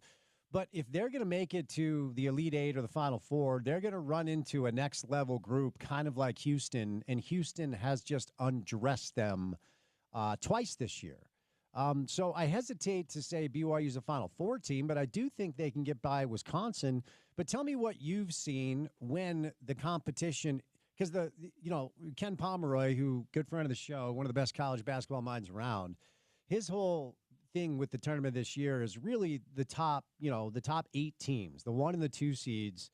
They're head and shoulders above the group that in a way that you don't often see. And if BYU is going to make it to something extra special beyond a Sweet 16, at some point they're going to run into a team that has the strength, the physicality, the speed, the defense, the toughness that Houston has. When BYU has run into those juggernauts this year, what have you seen break down? Well, the quickness does bother this team. And if the defenders can get up into those BYU shooters, and because if BYU doesn't shoot the ball well, I mean, what's their record when they shoot around 50% or better? I mean, they're like 17-0 or something. I mean, when they are comfortable shooting, then the opponent is in trouble. And I think most coaches know this, and so they will try to make them uncomfortable. I'm glad you brought up what you did there, Spence, about that period before half and right after the half, because that was BYU basketball at its best. I mean, they were playing decent defense, and when they get that ball popping, and those guys are getting the shots they want, and BYU got all those points in the paint too, and so it wasn't just a bunch of threes. They hit 7 threes in that game, but over that stretch, they were shooting the ball well, and they were causing problems at the other end, and that's really the best of BYU basketball. When guys like Richie Saunders can do the things that he can do and some of the other shooters, and then you have guys like Traore and Keita down low. I mean, those guys are shooting, what do they shoot, 67% from the floor or something like that? When BYU has that ball moving and they make their shots, it really is a thing of beauty to watch. And again, credit to Kevin Young for creating that kind of environment for these guys. And against a team like Wisconsin, they're going to have to hit those shots. Both of those teams are really good offensively, and I really think it's going to come down to, it sounds so cliche, but it's true in this particular case. Whichever one of those teams shoots better is going to win. Nolan Winter, Stephen Crow, Wisconsin has 2 7-footers. Ricardo Greppi, 6'10". They've got a lot of size and length down low. And this is not your father's Wisconsin basketball team. They like to get up and down. And they score in bunches in a way that Bo Ryan's teams never did. Wisconsin, a 1.5-point favorite, Gordo, in the second-round matchup coming up tomorrow. So before we move over to some other things, how do you see this one playing out? What does BYU have to do to get back to the Sweet 16 for the first time since Jimmer Fredette was on campus? They have to shoot it. And those, like, Keita will have to play some defense on Crawl, that big guy, although he's not. Have you watched him play? He's a little mechanical, and I don't think he's going to dominate. But Keita will have to present some resistance against him, and hope that he doesn't get too aggressive and get into foul trouble. And the rest of it is just a bunch of guys who want to shoot the ball quick, kind of like you, Spence, back in your day. No doubt. I mean, they do move the ball. They can. Both of these teams can move the ball, but really, they like to hunt those early shots too. And I wouldn't be surprised to see Wisconsin at times get a little impatient and not want to work the ball around like we've seen Wisconsin teams in the past, and instead just pop it instead of trying to work the ball into the big man. They'll do a little bit of both, and BYU will too, because I don't think Wisconsin's even with those big guys. I think BYU can score points and then around the basket. All right, moving over to news that has been kind of dominating local headlines, and we talked about the potential of Alex Jensen landing here in Salt Lake as Utah's head coach. Well, now it's official. Gordon, Monday evening, the press conference started at 6 o'clock right after we signed off with this show. We'll get to the hire that he made earlier today, but now that the news is official, that Utah and Mark Harlan have landed on former Utah Mr. Basketball at Viewmont, and one of the best players that Rick ever had up there. What's the Gordon Monson take on the new head coach for the Utes? Great hire. Great hire.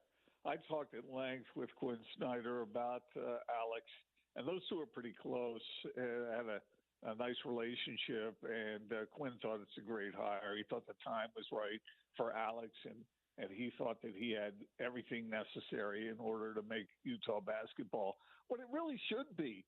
I mean, Utah basketball should be much better than what it's been. And I think the school has a basketball history that they can lean on. I don't know how much that means to these new players coming up. What means something to them is coming up with the NIL goods necessary to lure them in. But if they can do that, and I've been told by various boosters up there that they will do that, we'll see if it happens. But if they do that, what will Alex Jensen do with that kind of talent? He'll win. He'll win. Alex Jensen, I don't know. I think most Ute fans remember the way he played. And there was a reason that Rick Majerus, who was a very difficult man to please, he hardly ever, I don't think I ever heard him say anything negative about Alex Jensen. And Alex Jensen is the only player who I ever heard him not really criticize. And there was a reason for that. He played hard, he played tough defense, and he did what was necessary to play winning basketball. So he did it as a player. I think he'll do it as a coach. He's done it in the coach, the places as a coach to the places he's been, and I think he's going to do it at Utah. If I were a Utah fan, I'd be pretty darn excited about that hire. I think they got the right guy. Now they just have to offer the means necessary to bring the players in. So to your point about the economic viability and financial infrastructure of the Utah basketball program right now, I don't have a P&L statement in front of me. I don't know what their NIL situation is exactly. Do not have that information or data at my disposal. But the way I view this, Gordon, is Alex taking the job must mean that every question he had was answered the right way. Because what I can tell you, based off of people I know that have been a part of this whole process, this was not like Mark Harlan calling and say, do you want it? And Alex is like, yes, I'm going to jump at this opportunity. He and his wife very much liked Dallas. They liked living there. The Dallas Mavericks wanted him back to the point where they tried to convince him to stay.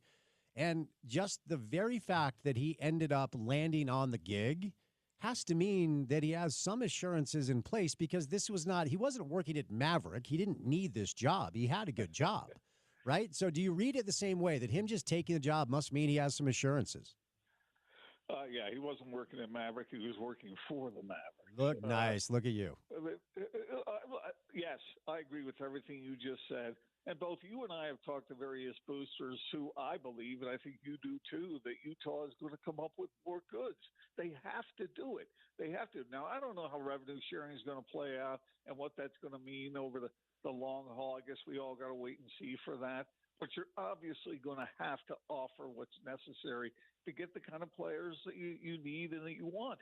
Alex Jensen, I think, I know that Ute fans don't want to compare Utah to BYU, but what Kevin Young is doing at BYU, I think Alex Jensen can do that at Utah in his own way. It won't be the exact same way.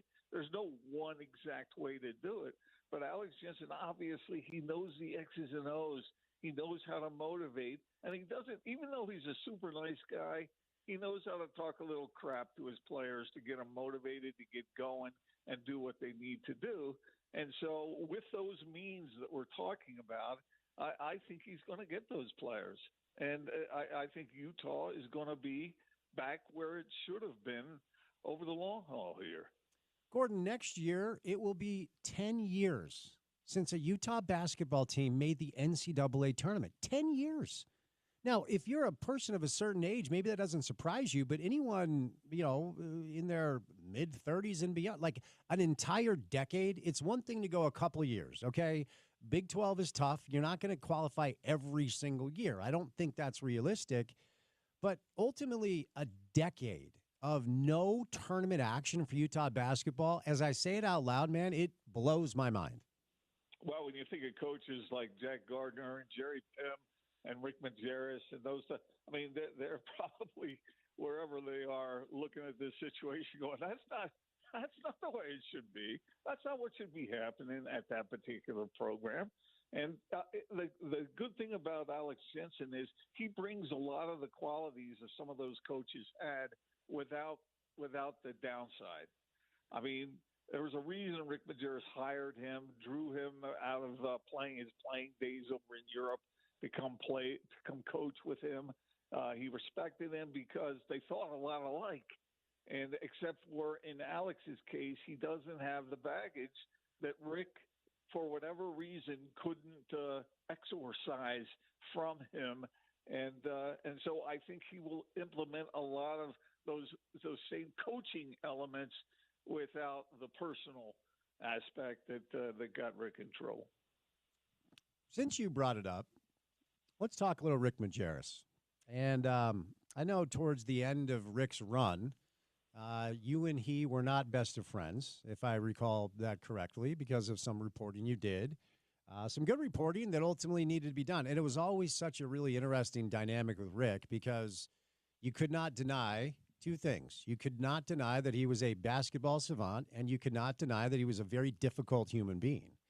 And I've often said from my seat, I think Rick gave his life to basketball. And I mean that somewhat literally. Like, he didn't take care of himself. He didn't have a ton of like good friends or close relationships. But what do you remember from reporting on those years when Rick was in charge? And then what's your recollection of how it ended? Well, obviously, what was going on the court, no one can argue with that. And you look at some of the players that Rick was working with, and those were great teams. I mean, a team that went to the final. I mean, what a team. And Rick did a great job coaching those guys on the floor. The thing about Rick, though, is he was an interesting bunch of guys, a complicated human being who had all kinds of things going on inside of him. He had some of that Bobby Knight poison, and he obviously knew the game, and so that was sort of the freaking the frack of it. If he could just coach on the floor without some of the turbulence he created with his relationships with players who wouldn't criticize him usually publicly because they were afraid of him. That was funny when Alex Jensen said in his introductory press conference that he was afraid of him straight through to the end. But when he asked him to come coach, he was afraid to say no to him. But that just doesn't work so much anymore. And the way it ended, I had a really good conversation with John Huntsman about this. And when that information came to me and I reported it, and it was made public, Big John told me, he said, there's no way that they could keep him there after that information came out. And that's coming straight from Big John's mouth to me. And so I believe it. And that's when he had to go, because you can't have a coach saying some of the things that Rick said to some of his players and keep him. I mean, maybe that would have worked 30, 40, 50 years ago and beyond. But that just can't work to anybody who wants to run a program and have human beings treated like human beings should be. But as far, the funny thing about Rick was, I remember one time I told him that a friend of mine had back trouble. This was before we got into it pretty good. But Rick, you would have thought he was the nicest guy in the world. I mean, he wanted to do whatever he could to help that person get the treatment necessary. And Rick didn't even know that person. And so he had that element to him. But boy, I'll tell you, if you were on the wrong end, on the business end of Rick Majerus when he was getting after it, you wouldn't have felt very good about the way things were going. So, I mean, Rick he was a winner from standpoint of how to coach basketball on the floor, but he just had these downsides that that created an environment that the folks at Utah just couldn't tolerate. All right, before I set you loose, it's one thing to hire a head coach, then the head coach needs to hire the staff. And it's an interesting time right now because Alex is with the Dallas Mavericks. He's finishing off the season as one of their assistant coaches. And while he's doing that, he has to put together a staff. The transfer portal opens officially on Monday. Several Utes have hit the transfer portal. Lawson Lovering did this morning as a grad transfer following Hunter Erickson and Jake Wallin. But Rafael Chilius is the first the first assistant coach hired to sit next to Alex as the head coach. And he has a very impressive pedigree in both the college and the pros. So I think a lot of people kind of sitting back and waiting to, learn whether or not Alex would simply hire a bunch of former Utes. And I'll say it. I've said it. I'll say it again. If Andre Miller wants to join the staff, that's a hire you got to make. Beyond that, I really don't know that hiring a bunch of Utes is the right way to go. I think that's maybe an unpopular opinion. But what do you think as we see the staff fill out? Generally speaking, what do you think we're going to see? It will be important for Alex to find guys who align with him that will agree with him from a standpoint of how he's going to run that program and the kind of basketball they're going to play. I wouldn't be surprised to see Alex sort of create a pro model. We're seeing this a little more in the college game now, and I think we're going to see more and more of it. And so I wouldn't be surprised to see Alex fill out that group with guys who players will look at and think, okay, that guy's going to help me get to the NBA. It's funny. In my time of interviewing college athletes in all sports, it's amazing. It would shock people to know how many of them really believe they're going to go pro.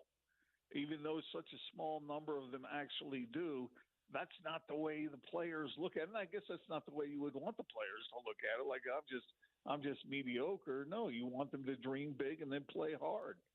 And I think that if Alex gets the kind of staff in place that could create an environment where players can look at it and say, okay, that'll be a fun place for me to play basketball. It's a good place for me to work my tail off, and it's a good place for me to be able to impress pro scouts so I can play professional basketball. FC Dallas rolls in and take on RSL. What impresses you the most about the start of the season for FC Dallas? What is RSL up against? Well, they're going to have to watch out because this is a key, because if RSL gets too aggressive, then watch out for the counterattack, and you hate to see that. Don't you hate to see that? Because you can have a team who looks like they're winning the game, and then all of a sudden the long ball goes the other way, and you're down 2-0. So that's something they'll have to watch out for, RSL. Yeah, it's just so brilliant. All right, Gordo. Thanks for the time, man. Have a great weekend. Happy belated birthday. Wait, when's the day? When's the day? My birthday is March 3rd. March 3rd. Yeah, belated. So I missed it. My bad. But happy belated. Thanks for the time, buddy, and have a great weekend, okay? Yeah, and happy birthday to you, too, on March 17th. Thank you, sir. We'll chat soon, right. Gordo.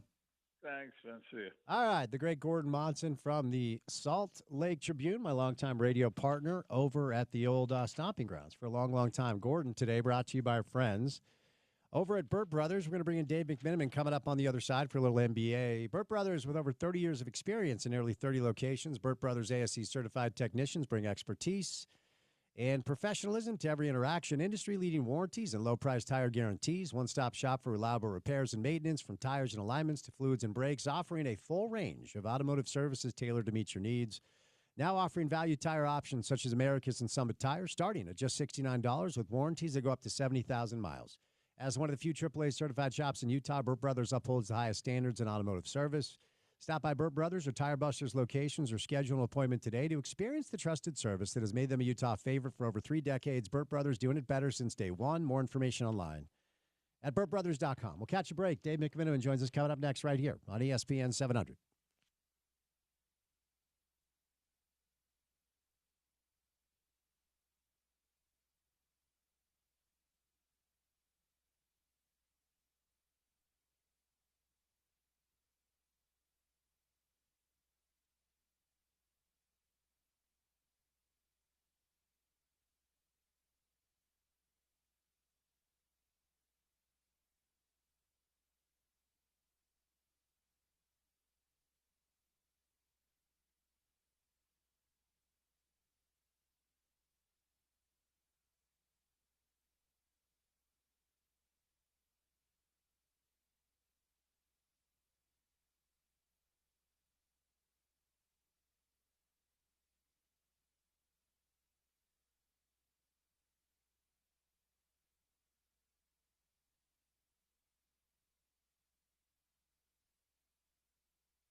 All right, the later afternoon / early evening, depending on your time zone, NCAA games are about to get going. We'll update you on the NCAA scoreboard.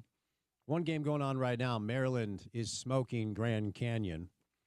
Not too surprised there. All right, Dave McMiniman, NBA Daily Assist style. How far do you think Syracuse will go this year in the tournament? I should hang up right now. No, don't do that. Don't do that. No, it's got to be weird though, right? No Syracuse, no Orange in the tourney.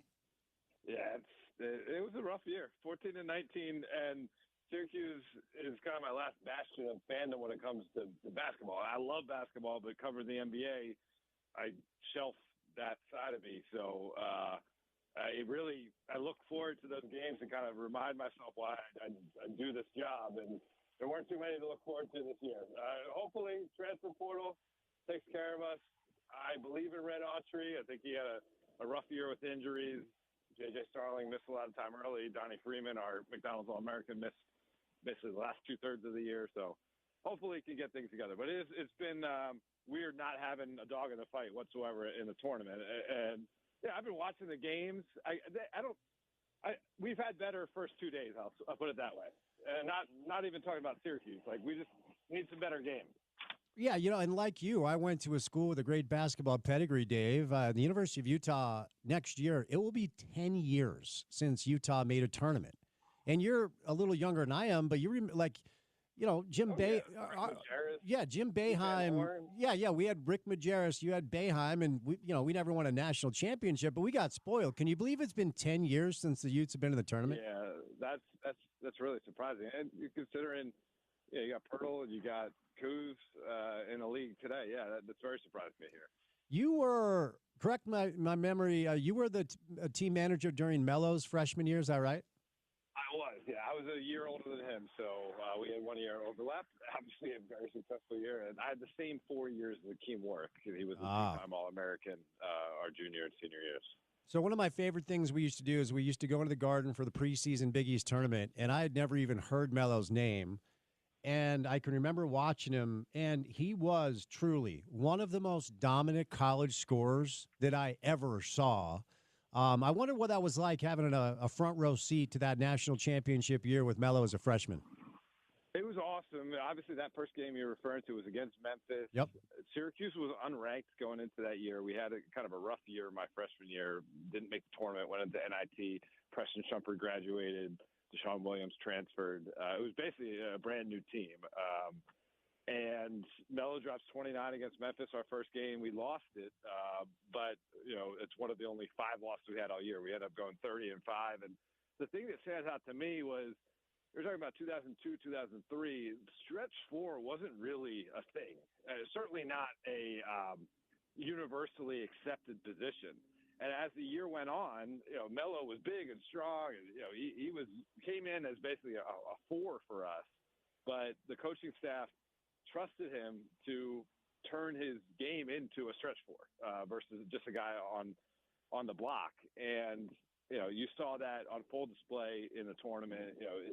His game against Texas, just complete mastery on all levels, at the rim, at the three-point line. Obviously, his mid-range game was something that he brought into the NBA with that incredible jab series that he had, and it was cool. In the moment, obviously it was a thrill. Looking back at it, I think you recognize this, how much of a lightning in the bottle situation that is. It's the only Syracuse basketball national championship the program's ever had. I just happened to luck out with timing to overlap with those 4 years, and one thing, when I get to talk to high school students or sometimes talk to teams, like, work hard when you're in it, because you never know. And that's like one thing that really stood out to me about Melo. He worked as hard as anybody on that team, and he had the most talent by far of anybody on that team. But you can do something with those college years and set yourself up for success the rest of your life. Yeah, I remember watching within 10 minutes. I'm like, that dude's a pro. Like, right away, you knew he was just different than everybody else. It was a hell of a run that year, certainly. All right, while we're in the NCAA tournament space, I know that you're not a guy that crushes on the college tape all the time to talk about prospects. And in this day and age of media, as we've moved into specialists, like, there are media members that cover the draft every day. And so I usually kind of concede, rely on their opinion as opposed to trying to make up some, excuse that I'm crushing on Alabama tape every single day in a way that I'm not. So, but here's what I'll say. It does feel, and we're in Salt Lake, of course, where the Jazz are in the middle of Tankapalooza 2025.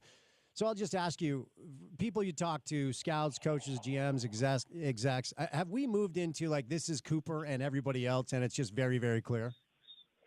Yeah, and I think a lot of that is, and this is more so talking to the execs than the scouts, but the business side of things where he's a proven commodity in terms of a name brand coming in. And in today's NBA, that certainly matters, especially when it's, let's say it's, there's not such a clear cut in terms of talent. Like, okay, Victor Wembanyama, his size, his talent, he's a special prospect, and there's going to be a wide gap between him and the next guy. But let's say Cooper Flagg is neck and neck with, Dylan Harper, or anybody else that's considered at the top of the draft board. The fact that he is Cooper Flagg and he has a deal already with New Balance, and he's already been on national television 20 times with Duke, and very well could come off a deep tournament run. Obviously, he played today coming off that ankle injury he had in the ACC tournament and was effective, and Duke won by 1,000,000 points, and we could very well be seeing him all the way to Final Four weekend. All those things make him an attractive prospect beyond the obvious. He is actually, I think I've had several scouts tell me that he reminds them of a former Jazz player, Andrei Kirilenko, just with more physicality, but having kind of a 5-tool game with a defensive edge. So let me bring you into a conversation that has been kind of permeating on the show all week as a result of a piece that our friend Sarah Todd wrote from the Deseret News about the Utah Jazz. And Sarah's a friend of the show. And she spent some time in Philly covering the Sixers, and she was in the Bay Area covering Golden State. And so I keep putting the disclaimer, I'm not knocking on Sarah. She's very good. She's a great writer. She asks great questions. And it's very clear that she's been used as a conduit to propagate a message. And, Dave, the message is the following. The past 3 years for the Jazz have been what they're now calling the teardown, and the rebuild begins now. I rolled my eyes when I read it because I think it's beyond silly. It feels like a message they're propagating to say, hey, this is going to take a while, but we knew that already. So what do you make of that the past 3 years, the Jazz have been going out about their business of tearing down the roster, and the real rebuild actually begins now? Yeah, to me, it seems a little bit of revisionist history, and also it makes you kind of scratch your head and say, what was the Lauri Markkanen contract for then? If you're kind of hedging your bets one way in terms of building a team around the guy and wanting to outbid the market to keep him, if you just decided this year that we're going into the rebuild mode, that's curious to me. Also very curious to me that they couldn't have done this in a draft that would have included Victor Wembanyama, because as good as Cooper Flagg is and will be, he's not Victor Wembanyama. So yeah, I kind of scratched my head a little bit. I understand why you'd bring it up as a talking point. I get it. I mean, certainly Sarah's doing her job reporting on the messaging coming out of the organization. I just question the organization. No, for sure. Look, Dave, call me old-fashioned, but the rebuild begins when you trade your 2 stars, your coach leaves, and your general manager leaves. That's when the rebuild begins. You've been on the clock for 3 years. It doesn't start now. Yeah, absolutely. And, Donovan Mitchell and Rudy Gobert and Quinn Snyder, it's not like that happened in a vacuum. And you chose at that moment to re-up and be as competitive as possible. I mean, they've basically been in no man's land for 3 years. And as you know, the old axiom in the NBA is that you don't want to be mediocre. You choose the direction. Either you go for broke or you rebuild. Cool. I think they were a little slow with their feet to get to this point, though. For sure. And so that brings us to a hypothetical that we've been discussing this week that Sarah wrote about in her piece for the D News. And the fun hypothetical is the Jazz get the luck they need. They lottery night, I think it's in May or whatever. It was revealed that the Jazz get the number 1 overall pick, and Cooper Flagg is on his way to play for the Utah Jazz. Sarah did a good job of discussing what the potential possibilities would be. And one of the possibilities that she outlined is, yes, okay, let's operate off this silly premise that you've been being sneaky to tear down your team, and now you're actually starting to rebuild, which, again, as I say it out loud, is beyond dumb.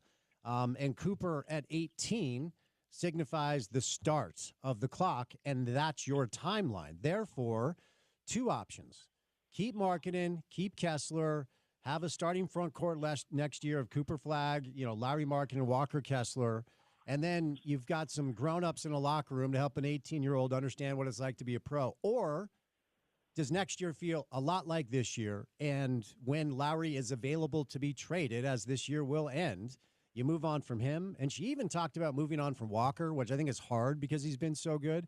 So those are the 2 avenues that she kind of discussed. What do you think the direction will or should be should the Jazz have Lady Luck shine upon them and Cooper Flagg is in town next year? Well, everything I can tell from Lauri Markkanen, and I haven't spent a ton of time around him outside of at the All-Star game and, seeing his clips online. But I would not be against the idea of having Cooper Flagg begin his career with Lauri Markkanen in that locker room to learn either through explicit mentoring from Lauri or just the observational path of seeing how he goes about his business. Because clearly he's someone who's carved out a successful career, maximized his talents, dealt with some of the business craziness of the league, and still found a way to perform going from Chicago to Cleveland to Utah. And maybe come February, you look to move him. I'm not necessarily against that.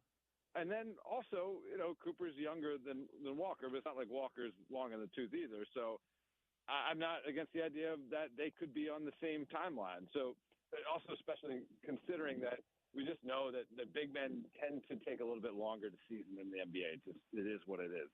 So I'm not against that plan, to be honest, so long as that's actually the plan. I don't want them to do it and then, turn things around a year from now and say, oh, that was they pivot from it, and then they say, well, this is now the start of the rebuild. Then it's just really buying time for that front office. And quite frankly, you're going to be I don't know. I think Will Hardy's a heck of a coach, and you're kind of jerking him around a bit, and I don't think he deserves that. No, that's such a good point, Dave, because I actually think they're on the clock with him. He would not say this out loud, but he has 2 years left on his contract.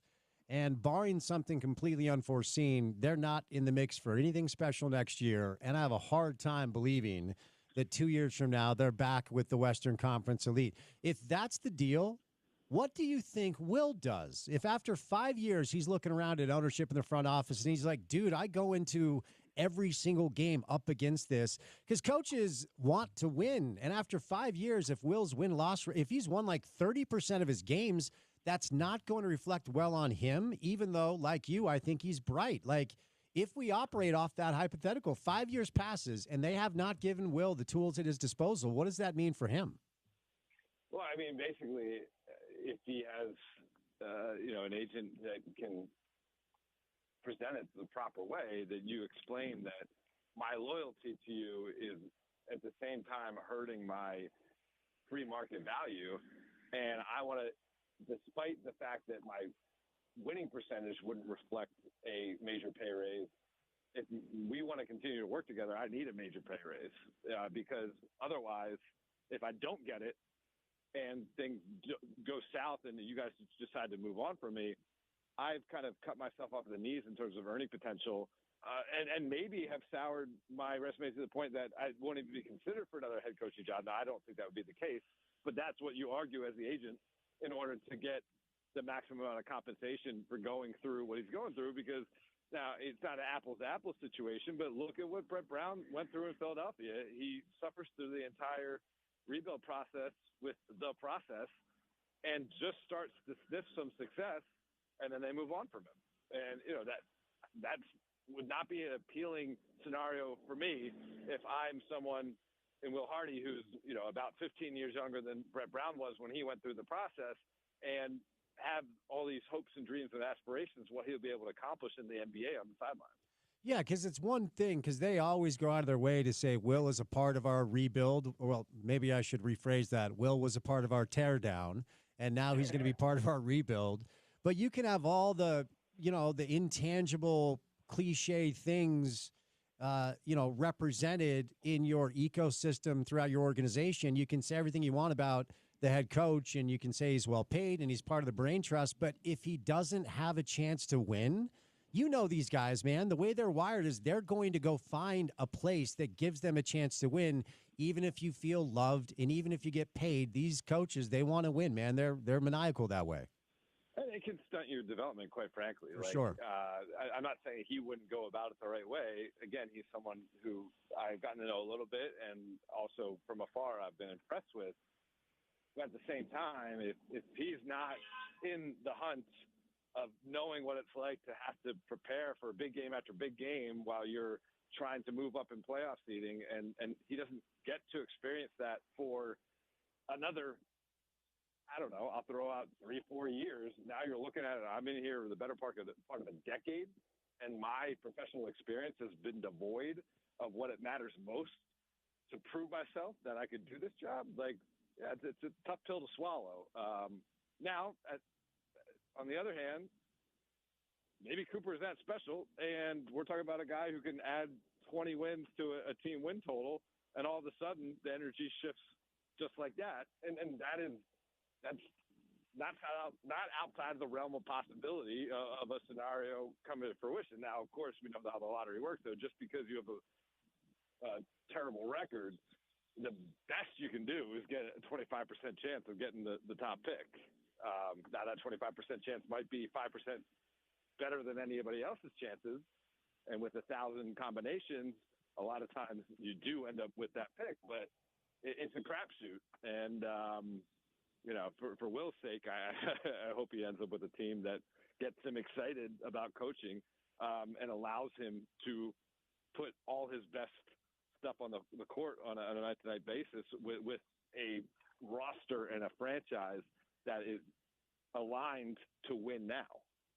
One more Jazz thing, and then just one quick question before we set you loose for this Friday, Dave. The other element that the Jazz have at their disposal is they have very clean books and a tremendous amount of draft capital. I think according to Bobby Marks' draft asset guide, it's OKC, because of course it is, San Antonio, Brooklyn, then the Jazz. Only one of the picks from the Gobert and Mitchell trade is conveyed. That turned into Keontae George, who's a little bit up and down. And then a tremendous amount of salary flexibility. And there are a lot of teams. You reference Philly. I know you're a Philly guy, but I don't know what they do. And I don't know what Phoenix does. There are a lot of teams with super high payrolls and good players, and it just hasn't worked. So are there names out there that you think teams are going to be willing to move on from that maybe the Jazz, with their draft assets and their clean books, could take a look at? Yeah, I think you continue to look at a situation in Atlanta with Trae Young. I know that obviously they moved on from DeJounte Murray, and you'd think that would clear things up for Young to take the mantle once again as he had prior to that trade with the Spurs. But as the number one, I don't think he has established in anybody's mind that can work.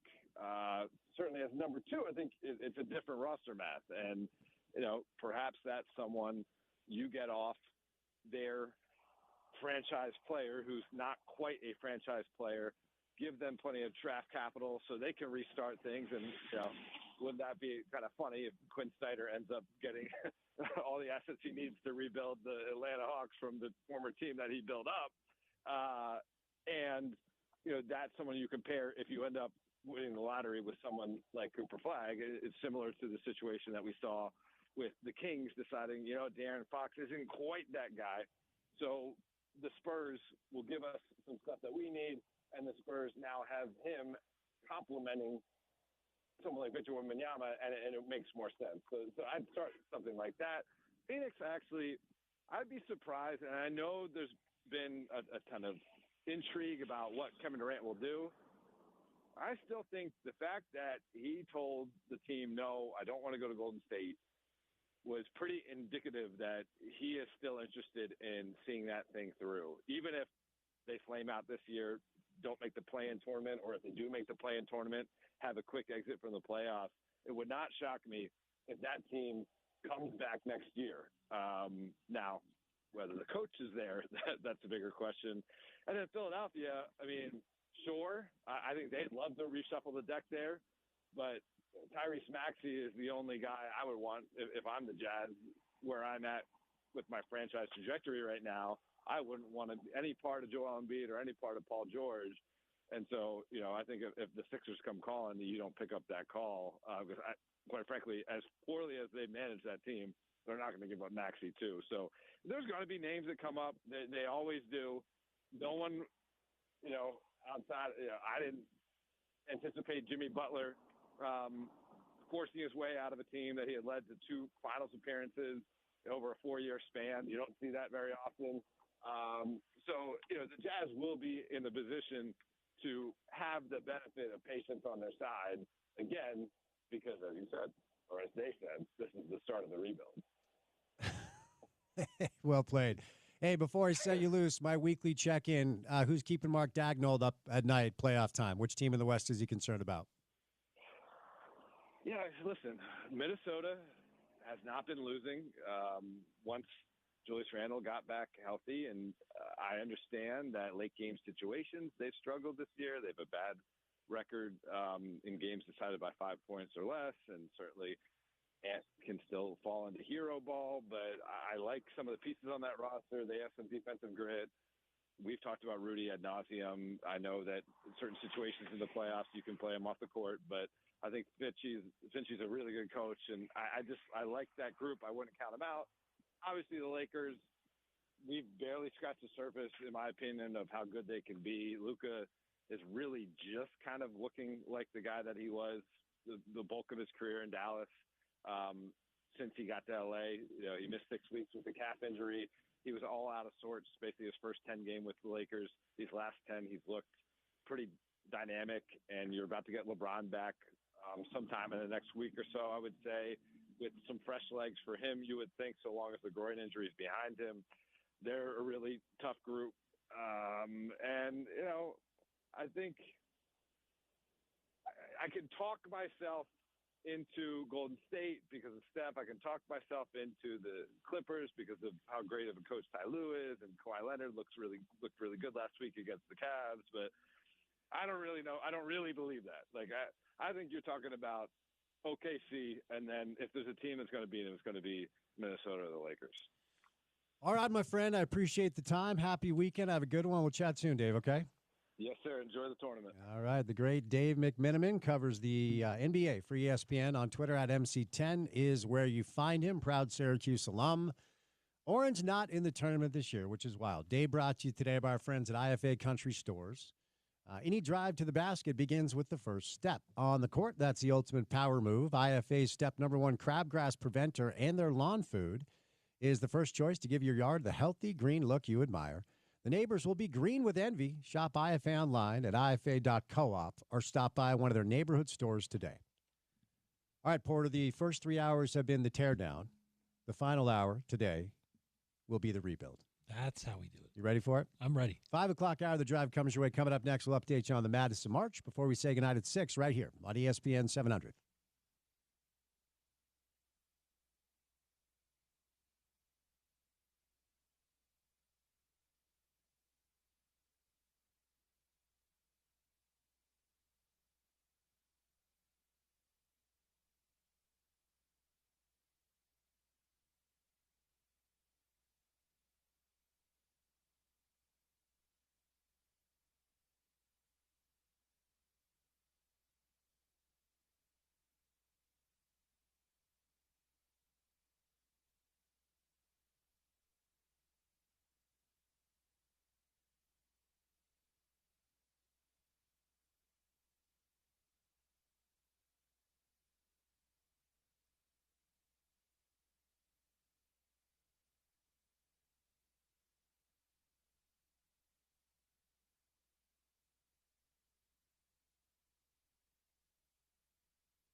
All right, let's get it Drive at 5 time. Friday afternoon/evening, about 7 minutes past the hour of 5 o'clock. A very March day today. About 48 degrees. Going to have a little bit of a warmer weekend, and then high-speed ahead to temperatures in the 70s next week. Tuesday, 65. Wednesday, 71. Thursday, 68. I know you tune into the show for the weather updates. That's why I give them to you. Happy Friday to you. Congratulations. You made it. Weekend time. Take a big old deep breath. You did all the things this week you needed to do. Your commute home on hopefully you did. I'm not judging one way or the other, but you made it to Friday. Your commute home on a Friday afternoon/evening gets rolling right about now. Keep it right here. We'll take you home on ESPN 700.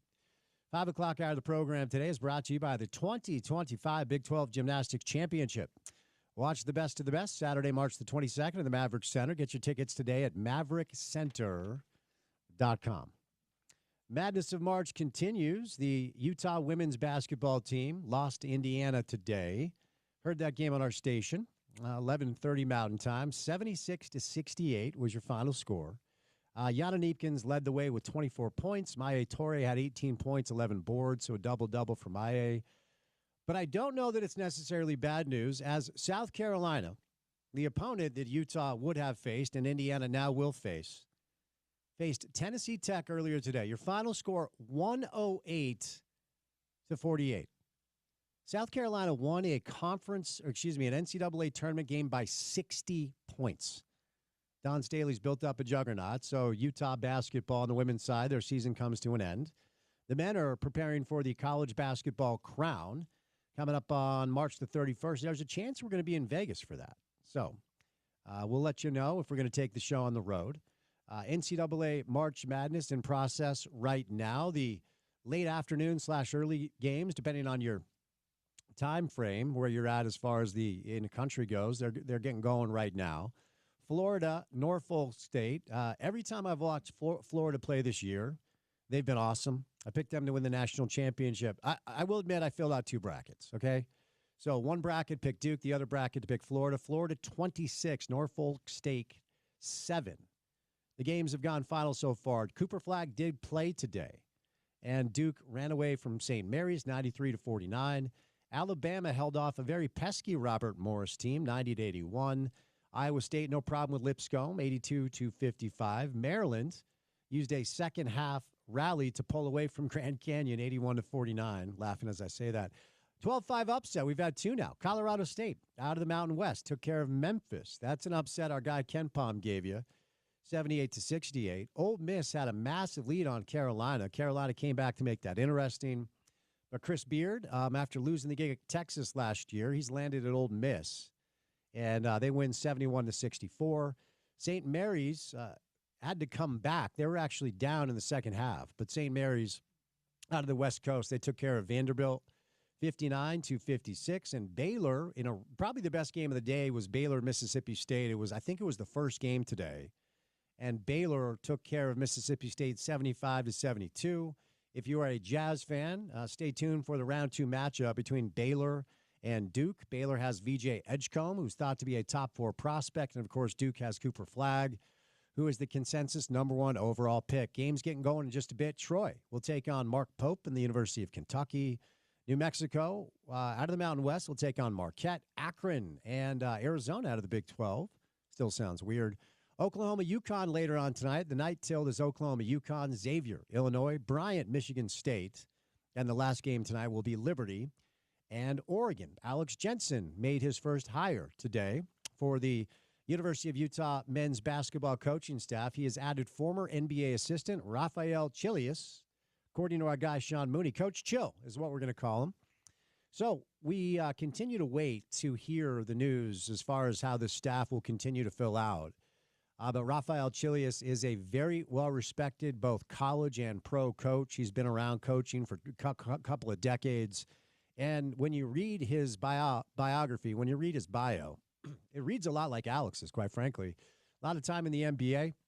He is credited with 17. He has coached 17 players on NBA rosters, 10 NBA first-round picks, 4 NBA lottery picks, and the #1 overall selection. He was part of recruiting Markelle Fultz to Washington. Markelle probably should not have been the #1 overall pick. I thought that was Jason Tatum. But Ultimately, he has a rich pedigree and most recently has been with the Memphis Grizzlies. Now, good thing to get this hire across the line. The transfer portal in the world of college basketball will open up officially coming up on Monday of next week. And we heard a little bit of news earlier today that Lawson Lovering has entered the transfer portal. He will have 1 year of eligibility. As a grad transfer, he joins Hunter Erickson in the transfer portal as well as Jake Wallin. So not sure what the Utah basketball team is going to look like for the college basketball crown coming up in a couple of weeks, but kind of a complicated dynamic when it comes to Coach Eiler trying to get the team ready to actually play games. And there's a new head coach on the way. He's already hired an assistant, 3-year players in the transfer portal. And so probably a tough ask for Coach Eiler. We'll see what it looks like.